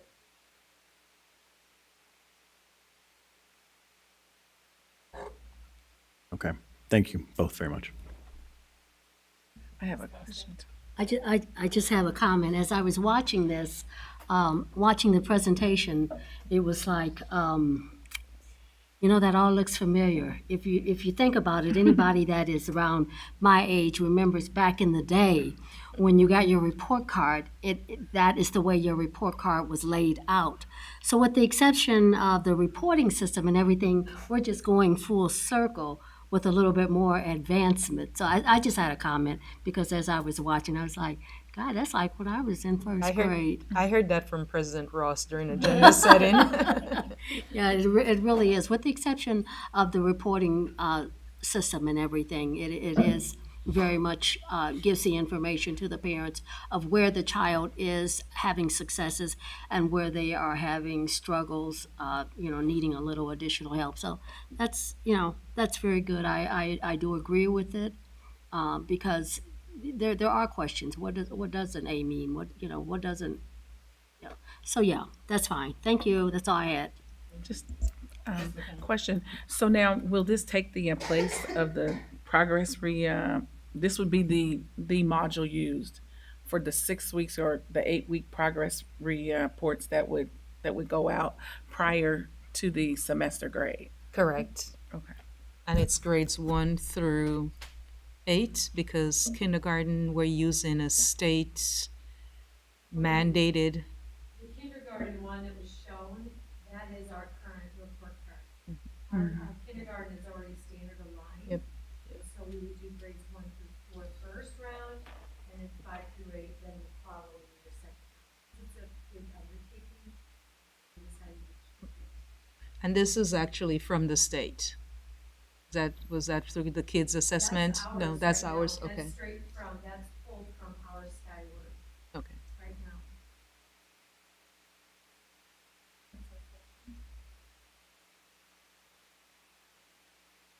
Thank you.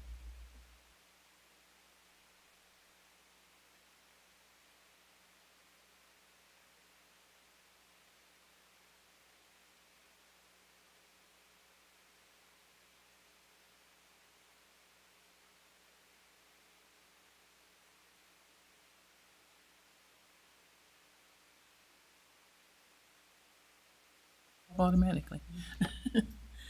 I was looking at the cost that we paid Ameren.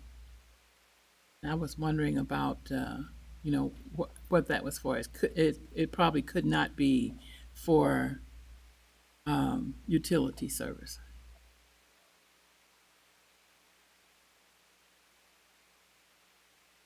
$199,000.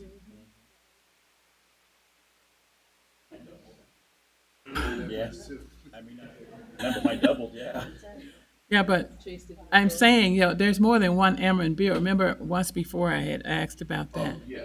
There's more than one Ameren bill. What is that one for? I mean, That one.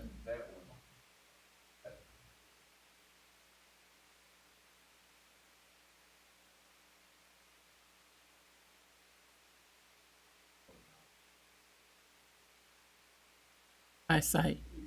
Okay. Yeah. Because there's another one right under it for $979. Yeah, the Ameren.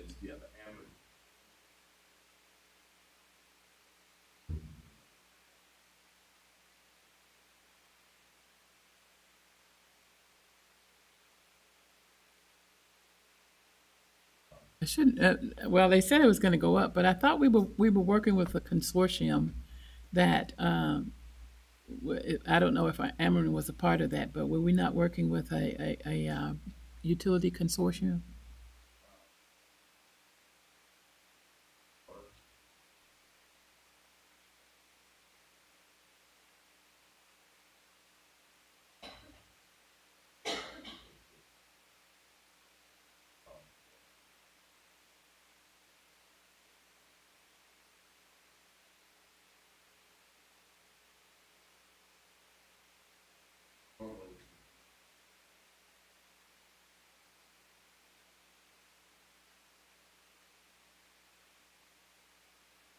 Mm. Okay. Anyone else have any questions? No?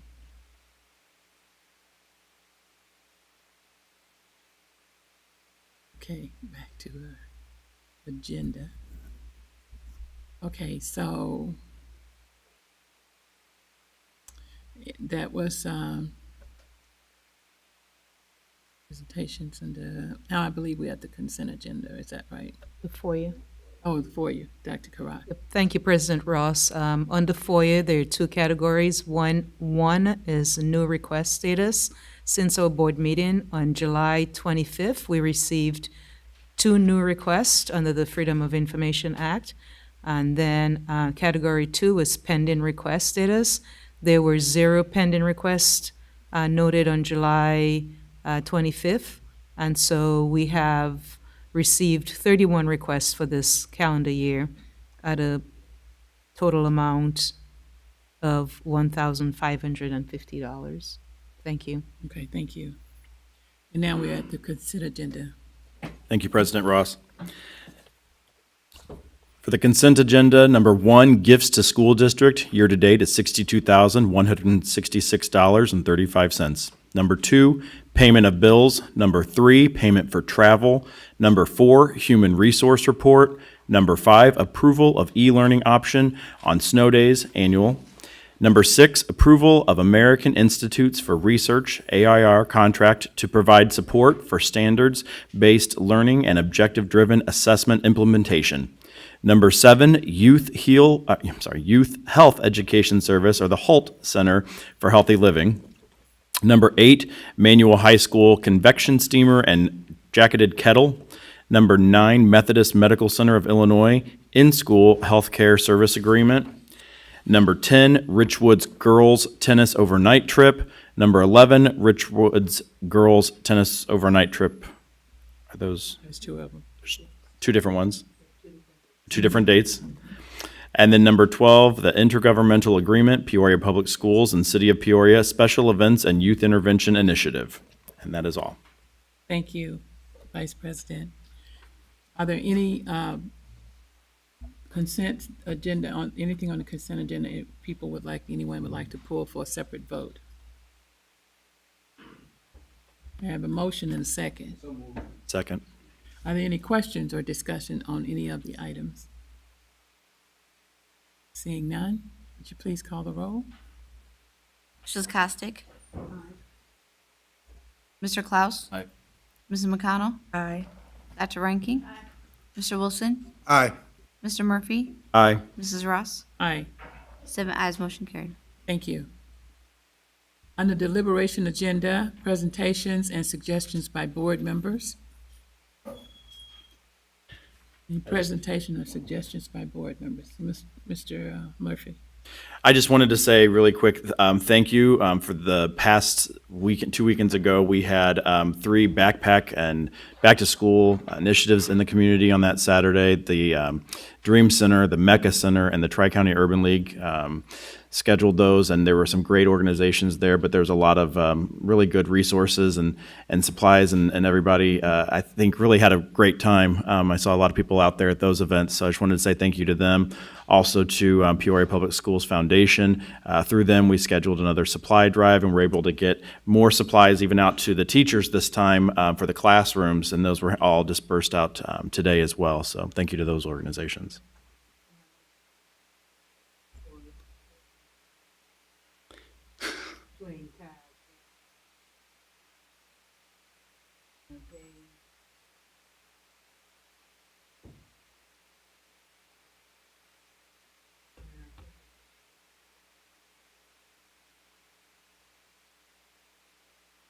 It was 1,500. Yeah, there's a lot of hot dogs. It was a lot of hot dogs. And it was a hot day. Hot day on asphalt, cooking and wrapping those hot dogs. So thank you to the finance department. Actually, Dr. Bell, I'm sorry, Dr. B, you're in charge, you're a Dream Center guy. He's our boss, right? He assigns those jobs. President Ross? Yes. I'd like to make a request. I think I requested this last year, but it didn't end up happening, so I'm going to do it at the beginning of the year this year. I'd like to invite Quest to come quarterly to give us an update. This is my 3rd year on the board, and I know before I started on the board, I was at a school board meeting, and they said, we'll be here every meeting, and we're going to report, and that hasn't happened in the 2 years I've been on the board, so I'd officially like to request quarterly updates with them present, updating us since we are the ones providing them money. I'd like to get quarterly updates and not just at the end of the school year. Ms. Costick? Yes, one of the things that I would like to have, Miss St. Julian did an excellent job with her presentation on the dress code, but I was wondering if that information can be sent to the policy. We committee. actually have a presentation that we're going to do here about it right now. But your request, Yep, everyone has. yeah, everybody has it, but I think you want to wait until the presentation is done, but your request is that it be sent to policy. To the is that policy correct? committee, yes, yeah, yeah, absolutely. And I had are we still in deliberations? That is deliberation. Yeah. Presentation So is- I would just like to say the Yanni Collective is hosting an upcoming college and career fair on October 6th. We did one earlier in the year. This year, we're expanding it. We'll host 350 students at Bradley University, Renaissance Coliseum. It'll be from 10 a.m. to 1 o'clock p.m. It's going to be a lot of cool, interesting things for seniors and juniors.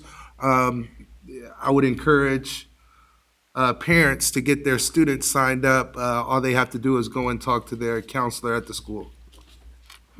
Thank you. And anything else as it relates to the consent agenda? I mean, I do have a report from the parent-teacher advisory, but that's not what you're asking, right? No. Okay. We already voted on the consent agenda, so we had presentations and suggestions by board members and any other presentations or suggestions? If not, then we are at reports by board committees, and that's you, Doctor. That's us, yeah, and we have a presentation that's gonna come up. If Miss St. Louis makes it back in, I saw that she had to go outside for just a minute. If she comes back in, she's gonna do this presentation with me. But essentially, we, building off of what she presented, we wanna kind of give some background on the dress code. It is currently not a policy. We technically don't have to do it as a policy. We definitely can. Oh, just a minute, go back. We definitely can, but the only policy we have for dress code is a uniform dress code. There is no policy on our books currently that has a dress code for high school. It is just in their student handbooks. So with that, I'm gonna go into some background. So Ms. Seipel, now you can go. So currently, everything that is in this presentation is probably a quote. It is a quote. 95% of these are quotes from other school districts who have gone down this path, research articles that talk about many of the things that Miss St. Louis talked about. But really, going off of what she talked about, whether excluding students from the classroom for violating dress codes is worthwhile, and whether, hey, is she back in? Hey, come on up to the podium, we're presenting. Whether such rules are disproportionately enforced against girls and especially those of color. And so one research article says that they interviewed 21 black girls who attended 12 District Columbia schools, and what they found is that the dress codes, such as the current dress code we have for our high school, all of the girls reported experiencing or witnessing dress code enforcement in their schools. Common punishments meant missing class. We have talked a lot on our board about how we are focused on student outcomes, student achievement, and when we have such policies, it takes our girls out of classrooms and it decreases their time of learning, and it's disproportionate for females and students of color. So since the report was released, 2 of the schools have made changes. You can go to the next one. So a lot of the current codes, such as the codes that Peoria District currently has, are based in sexist, racist, oppressive languages, much of like what Miss St. Louis was talking about earlier. Many high school dress codes ban girls from wearing what is quoted revealing or distracting. And they continue to enforce dress codes that advocate outdated, so much of like what Ms. St. Louis was talking about. In one district, the ACLU informed the district that their code violated federal law, which prohibits sex, race, and other forms of discrimination in education, including school policies that target certain groups, and they need to be more gender neutral. Again, a lot of what Ms. St. Louis was talking about. And so there are other connotations. So what we currently have in our dress code handbook at the high schools are both sexist and racist. So there was one research article, which I can again forward you if you want to read the whole article. And it basically says, yes, saggy pants laws are racist. Saggy pants is a clothing style that's typically associated with African American males. And so there's a lot of information here. Essentially, there's a clear undercurrent of what's called respectability politics, which plays into the idea that if those, meaning black and brown kids, would just pick up their pants and walk or talk a certain way, then they do better for themselves. This is an old rumor based in bias, and it's well studied, discussed, and researched. So before we get into this one, before we get into the Crown Act, Ms. St. Louis, I'm going to throw it over to you to bring in some information that you wanted to share also. A critical step towards creating an anti-racist learning environment is to ensure that the school dress code passes the diversity test, and for Peoria Public Schools, ours does not. And then by supporting a more inclusive dress code, we are saying that we recognize that the changes in society, that we do not exist in a space where everything is just left or just right. Small changes like the dress code tell students, we hear you, we see you, we are working with you, not against you. We respect who you are as a person, regardless of your gender. And we are dedicated to challenging societal norms that oppose those values. So it's very important. I know some people are like, oh, well, it's just a dress code, or, it's just for so many hours of the day, it's not a big deal. But we're talking about the message that it sends and the principle behind the matter. It's not just a dress code. What message does it send to girls? What message does it send to boys? What message does it send to those who are still struggling with their gender identity or trying to define who they are as a person? So I think if Peoria Public Schools is going to pride itself on being inclusive, on being diverse, on respecting every student that we have, we really have to revisit our dress code and the message that we are putting across by our current dress code that we have. Thank you. Yeah, and so then moving on, Illinois has made great strides. So January of this year, it was written into law called the Crown Act. It's actually named after this boy here on the screen. His name is Jet Hawkins. It's called the Jet Hawkins Law in Illinois, but you can find this similar act around other states. And this essentially says that dress codes cannot discriminate against protective or natural hairstyles. And Jet Hawkins, as you can see, is young. He is a 4 or 5 year old boy who was made to cut his locks off in his preschool. And so in Chicago, and so some senators came about and started to and put this law into place. So Illinois in itself is making strides, but again, as Ms. St. Louis said, as a district, we can also help make strides with that. So you can go to the next slide. Thank you. So what the Parent-Teacher Advisory Council did, and again, this is not just the two of us, we're just the two talking. It was a group of about 20 community members, teachers, parents, and then 2 board members, is we took what Evanston, Illinois adopted in 2017, and they really focused on a body-positive environment. And essentially what they said is we're going to allow students to wear comfortable clothing. We're not going to have students feel shamed for what they can or cannot wear, or how they're expressing their gender identity, or expressing kind of their culture, their race, their gender identity, their socioeconomic status, who they are. We are going to respect that. And so when this was passed, a school board member of Evanston, Joseph Halpern, said the focus should be more on school work and less on what you're wearing. Focusing on students staying in class, because now when girls are said your clothing is too revealing to who, and they are taken out of class and they miss very, very, very important time in the classroom. They're missing out on academic learning. And so overall, this dress code from Evanston is a dress code that's inclusive and less punitive. And so one of the questions that we may ask is, well, Evanston and Peoria aren't similar. You're right. Peoria is actually way more diverse than Evanston, Illinois. If you look up here, the teal at the on the right hand side is Peoria, and that big part that takes up most of the circle is our African American, Black and brown students. The light blue is what students identify as white. We have a majority minority population, while Evanston, as you can see, their light blue is one of the biggest. So arguably, we have a more diverse student body than Evanston. Now, this is comparing Evanston High School, which is its own district, to all of District 150, which is K-12 or PK-12.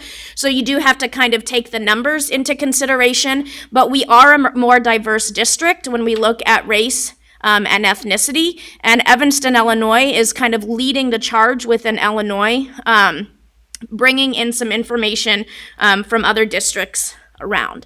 So you may be asking, well, what does this dress code look like? On the next slide, here is an example of, it's very clear, right? There's no ifs, ands, or buts about it. And there doesn't mean that there's no dress code. As Ms. St. Louis said earlier, it doesn't mean that there's no dress code. It means that the dress code is not objectifying women. It's not objectifying young girls. It's not having male teachers telling young girls that they're showing too much chest or that their midriff is showing, or sending young women out of class and missing valuable learning time because we are objectifying their bodies. And so really this body positive environment focuses on decreasing the disproportional discipline that happens, decreasing objectification that, as Ms. St. Louis said, is just kind of built into our society that we have seen more and more with the overturning of Roe v. Wade, with the Me Too movement.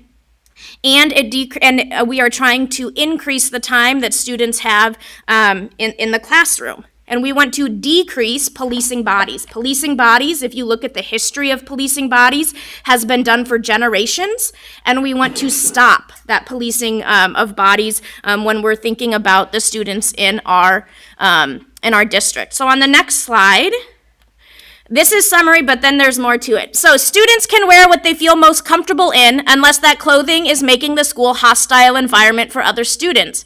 It doesn't mean it's a free-for-all. It means that students get to wear what they feel comfortable in, and they're not going to be objectified or sent out of class because one teacher has an opinion of someone's outfit, or one administrator has an opinion of someone's outfit, or is following the dress code to a T while other ones may not be following it the same way.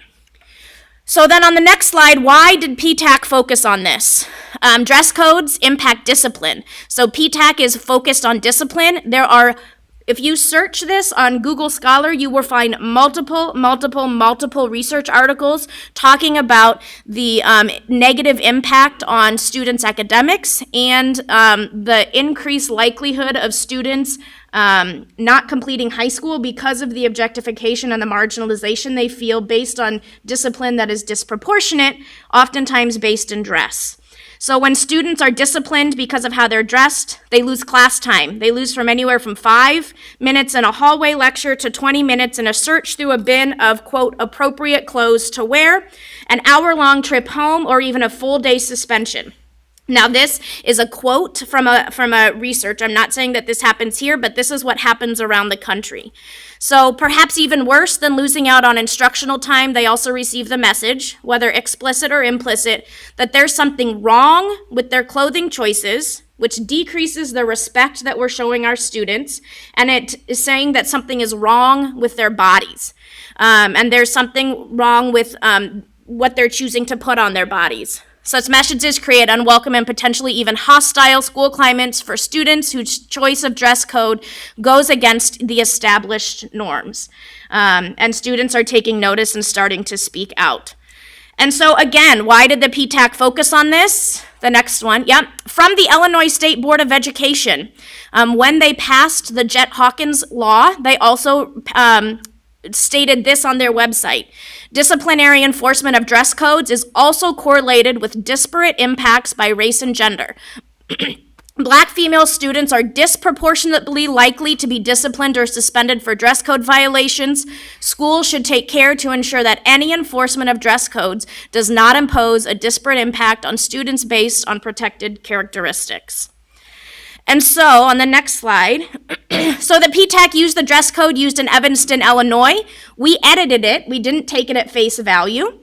And we proposed or reported on it in May 22. I've asked for it to be on the agenda, and it came up tonight on the agenda. Again, it is not a policy. We definitely can pass it on to the policy committee, but there is currently no policy on the books for high school dress code. It is only in the handbooks of the high schools at Central, Manual, and Richwoods. The high school principals were asked to provide comments. As Miss St. Louis already stated, those comments were, as to quote Miss St. Louis, were tone deaf and were still marginalizing and oppressive to the students that we're hopefully showing respect to. So this is an example of the dress code. I know it's probably hard to see, but this is some that we just took at face value. On the next slide, you're going to see that we did start editing. So we went through each line. We talked about it as a group. We talked about what, as a group, we would be okay with keeping or okay with taking out. We met several times on this specific one. So you can see that as a group, we decided that the one about hats just needs to be taken out. We didn't want to have to cross that. We didn't want to have to address that. And then on the last slide, again, it's a screenshot, or in the next slide, it's a screenshot. And you can see down at the bottom, it says that this is based on a model in Oregon. So it started in somewhere. Oregon had this very inclusive dress code. So based on that, Evanston took it, and based on what Evanston is doing, we took it and started to look at it, how it might work within Peoria Public Schools. So based on this, what we are planning to do is to continue board discussion. So I'm going to ask Ms. St. Louis to come back up to the mic in case we have any questions. And we are also going, I talked with Dr. Karat last week, because it's Monday, and we're going to survey the community. So we are going to put a survey on the district website. We are going to highly encourage parents and students within the high schools to participate in the survey, to ask, just to see your opinions on this. And so we're going to put that out just to make sure we're getting wider community input, agreement, disagreement. We just want to put it out there as we move forward with this. Ms. St. Louis, do you have anything else to add before we go to questions? No, I think you covered it. Okay. Any questions for us?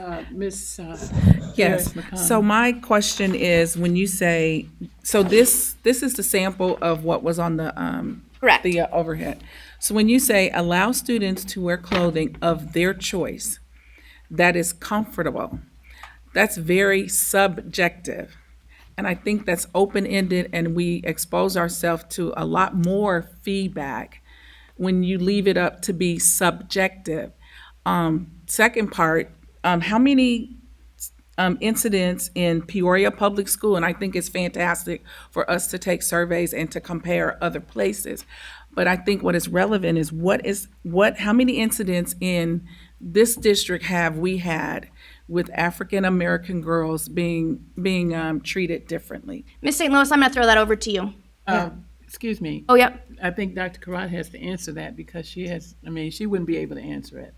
No, but she also has anecdote. You can answer it, but then we had this discussion also because she has an anecdote of it actually happening. So yeah. Okay. Yeah, I think, Dr. Karat might have the actual numbers that have been reported, but there are lots of Black girls in our schools who are going through this, and it's not something that's being reported to Dr. Karat. So every time someone is removed from class or told to leave class, that is not something that's reported. It happened to my daughter. She was removed from class, and then the very next day, 2 white girls were in class wearing something similar. And when she actually pointed it out to the teacher, because she's a lot like her mom, But when she pointed it out to the teacher, like, hey, you know, I had to go put on a hoodie and look at these two sitting here with the same thing, the teacher told her it wasn't the same. And so I think that that situation probably wasn't reported, right? Like we handled it internally. You know, I had to have a talk with my daughter about the situation and we moved on from it. So I think that to say how many incidences are happening, they're getting to the level of being removed from school or something or an egregious form of discipline happening before it reaches administration. Can you comment, because every situation where a child is taken out of school or sent home for whatever has to be documented. I didn't say that. No, I'm saying. Yeah, but I want to make it clear that what I'm saying is not every situation where a child is singled out leads to them being sent home. And so therefore, it's not being documented. Correct. Because my daughter was not sent home. She just went to her locker. And that's true. That happens, you know, if there's something that's deemed inappropriate, there's a conversation. If somebody has a Daisy Duke on, I was a high school principal, for example, we would give them, you know, other shorts to wear or maybe T-shirts or the other what's deemed less distracting. So anyway, thank you. I wanted to thank the committee for your passion and your work, your research on this. When we received your final product, actually at the time, Mr. Wilson was the president at the time. He gave it to me, and so Dr. Rankin, actually the high school principals reviewed, and Mrs. St. Louis, the high school principals reviewed the information that was shared at our board meeting on the 9th regarding the suggested update to the high school dress code. The high school principals, they discussed the information with their building leadership team, which are teachers, the ULT team, and their administrators as well for feedback, so assistant principals, principals, and the teacher leaders in those buildings. So they reviewed it for feedback. There was interest in having one dress code for all 3 high schools, so I think that helped this. Your work actually helped ensure that we have one dress code for all 3 high schools. So principals, with feedback from the ULT team, they edited the current language and reached a consensus on the following, which I believe you have the following items. There's 7 items there. You have it, okay? Everybody has those. Everyone has it. And the code provides flexibility, it provides choice, while still ensuring there is a level of preparedness for post-secondary experiences regarding appropriateness. And it is similar to what they currently have and what is working, as our data shows. It goes to Mrs. McConnell's question. The total district referrals for dress code violation last year was 5. And then the year before that, it was 12. So these probably could have been very gross, but you're right, because I did it all the time. We would just have conversations with kids, give them something, and then send them on to class. So in terms of dress code violations, it is really not an issue for Peoria Public Schools. 5 violations last year. Richwoods have 1,500 kids. Peoria High has 1,300 kids. And Manual has over 600 children. So the high school administration will continue to have conversations and will help students who need additional assistance following the dress code. And then what they use their information, and then you have that information as well, so you can compare both documents. So thank you. Yeah, so Let's go back to Ms. McConnell. yep. Yeah, I just had one more follow-up. And so when we say of their choice, and I'm very cautious with that because we are all different. We all have different styles. and what's comfortable for me is different than it is you. And I think when kids come to school, schools are an institution. Businesses are an institution. And it's not to take away from anybody's personality and their self-appreciation or either body shaming, but there is a line to be drawn about what is appropriate and what is not appropriate. What I wear in my home on a Saturday morning, I wouldn't wear out in public. And I think it goes to personal standards, and every family has their own standard. I think as a district, as an institution, that we should have standards because we are grooming young minds to go out into the world, whether they be in any industry, whatever it is, whether they go to Target and have to wear a uniform, go into an office. What I would deem appropriate is what would you wear, what would I wear if we were going to a job interview, and we need to train our children to know time, place, and space. And I think for a student to be in an institutional building for learning for 6 hours out of the day, it doesn't rob them of their identity or their comfort if they're asked to wear a t-shirt or to be covered up. It's no body shaming. That sounds subjective, and that has to do with if that happened to one of my children, and I have 3 sons, athletic build, all of that. And they were told to be appropriately dressed because they are attractive people. And girls can be just as aggressive as boys. And so what is appropriate, I don't think as an institution should we be flexible. Now, we have the rest of our day when they get out of school at 3 or when they get off the bus, they can express themselves freely on their porch, in their house, on their block, in their home. But I think we don't need to make it an issue when it really isn't. And when it goes into personal styles, and we can't make everything personal because this is an institution and there should be standards with that. Thank you. Yep, I'm going to respectfully disagree. Yes, it is an institution, but it's an institution based in industry and prison. If you look at the background of what school is, that's why we have the preschool to prison pipeline, if we look at what institutions are. And so basically what we're trying to do is to be on the cutting edge. One of the things in this document, the very last one that the board has, I'm gonna call myself out. The things that the high school ULTs and the administrators did, some of these I have broken sitting at this horseshoe. My cleavage has shown. That's one of the things that these students can't have shown.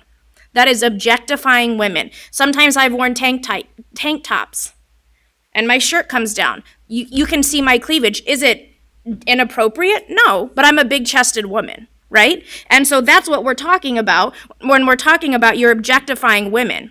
And so when we're saying bare midriff, stomach, waist, hips, shoulders, and back, who are we talking about? We're primarily talking about females. When we're saying your cleavage can't show, we're talking about women. When we're talking about see-through blouses or short shorts or short skirts at inappropriate lengths, yes, boys can wear those things, but we're talking about women. And so I think that we all need to think about ourselves. How many of us have broken this sitting at this horseshoe? Because we have, especially the women sitting here. Many of us have broken some of these things that our high school students can't do. When we had a different student here, she was the one, I forget where she was from, but she was going to go up to Chicago for school. And when I presented this on May 9th, I had a tank top on. She leaned over to me and said, Dr. Ranking, I could never wear what you wore at high school. What you wore tonight to this meeting, I could never wear it to high school. I would get called out of class. And I mean, it was part of this. This is still part of our presentation. So I'm going to throw it over to. Okay, let me say, yeah, I But think I think we I actually need to don't respond operate. to Excuse me, Board 1 Member second. McConnell and Dr. Karat, because it was so much to unpack, and they were responding to some of the things that I said, and so I would appreciate the opportunity to respond back to what they were saying. Okay, well, we will probably, we want to, I mean, we don't want to drag this out any further. If you I wanna come understand back that it and- may not be as important to No, you? I didn't say it wasn't as important. Okay, well, when you but say things like what drag I'm this saying out is any there's a further, time factor. it feels that way. We both can't talk at the same time. So then I would like to request to have this on the next board meeting so we can continue this discussion. Yeah, okay. All right, Mr. Wilson? Yeah, I was going to add some comments, but I think with the interest of the time, but I am looking forward to the survey. When is that going to start? And then, just real quick, survey of the community. Are we going to do a survey of the students? That's like we're gonna push it out to like PTOs. Like I'm gonna put it on the PTO pages and get the PTO presidents to push it out to families within their at the high school level. Awesome, thank you. Okay, well.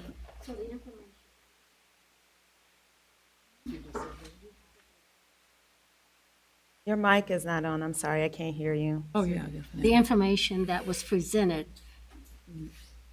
I want to make sure that we get it, so that the policy committee does get it, so that it can be really looked through Yeah. and then, develop policies with Right. that. Well, I want to say that initially this was a policy.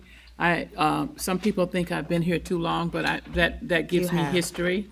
Dr. Cindy Fisher and myself put together the dress code policy that included high school. I don't know what happened to it. Why It was it's in never a policy, Ms. Ross. It was a policy when we wrote it. And, It was and in the young 2010. people, In excuse me, the 2010. young people were supposed to, from 8th grade down to 1st grade was uniforms, and the high school students had part of that. So somehow it got left out of the policy, but it was a policy. But neither here nor there, we've agreed that,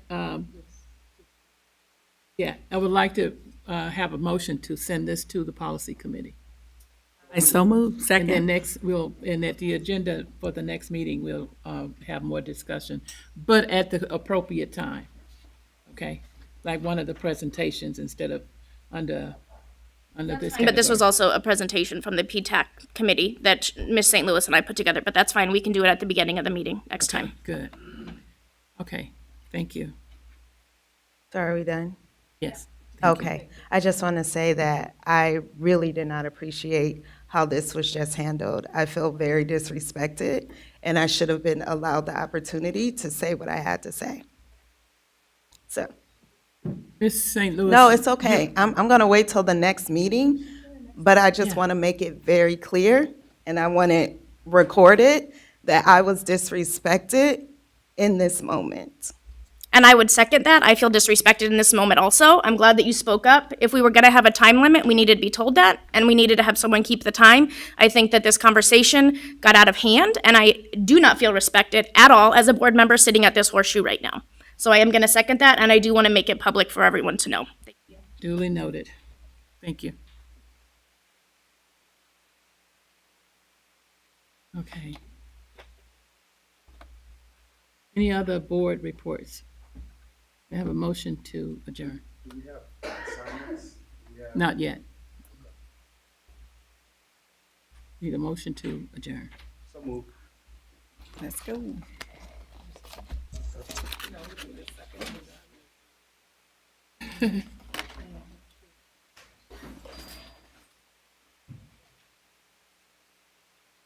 So when we have the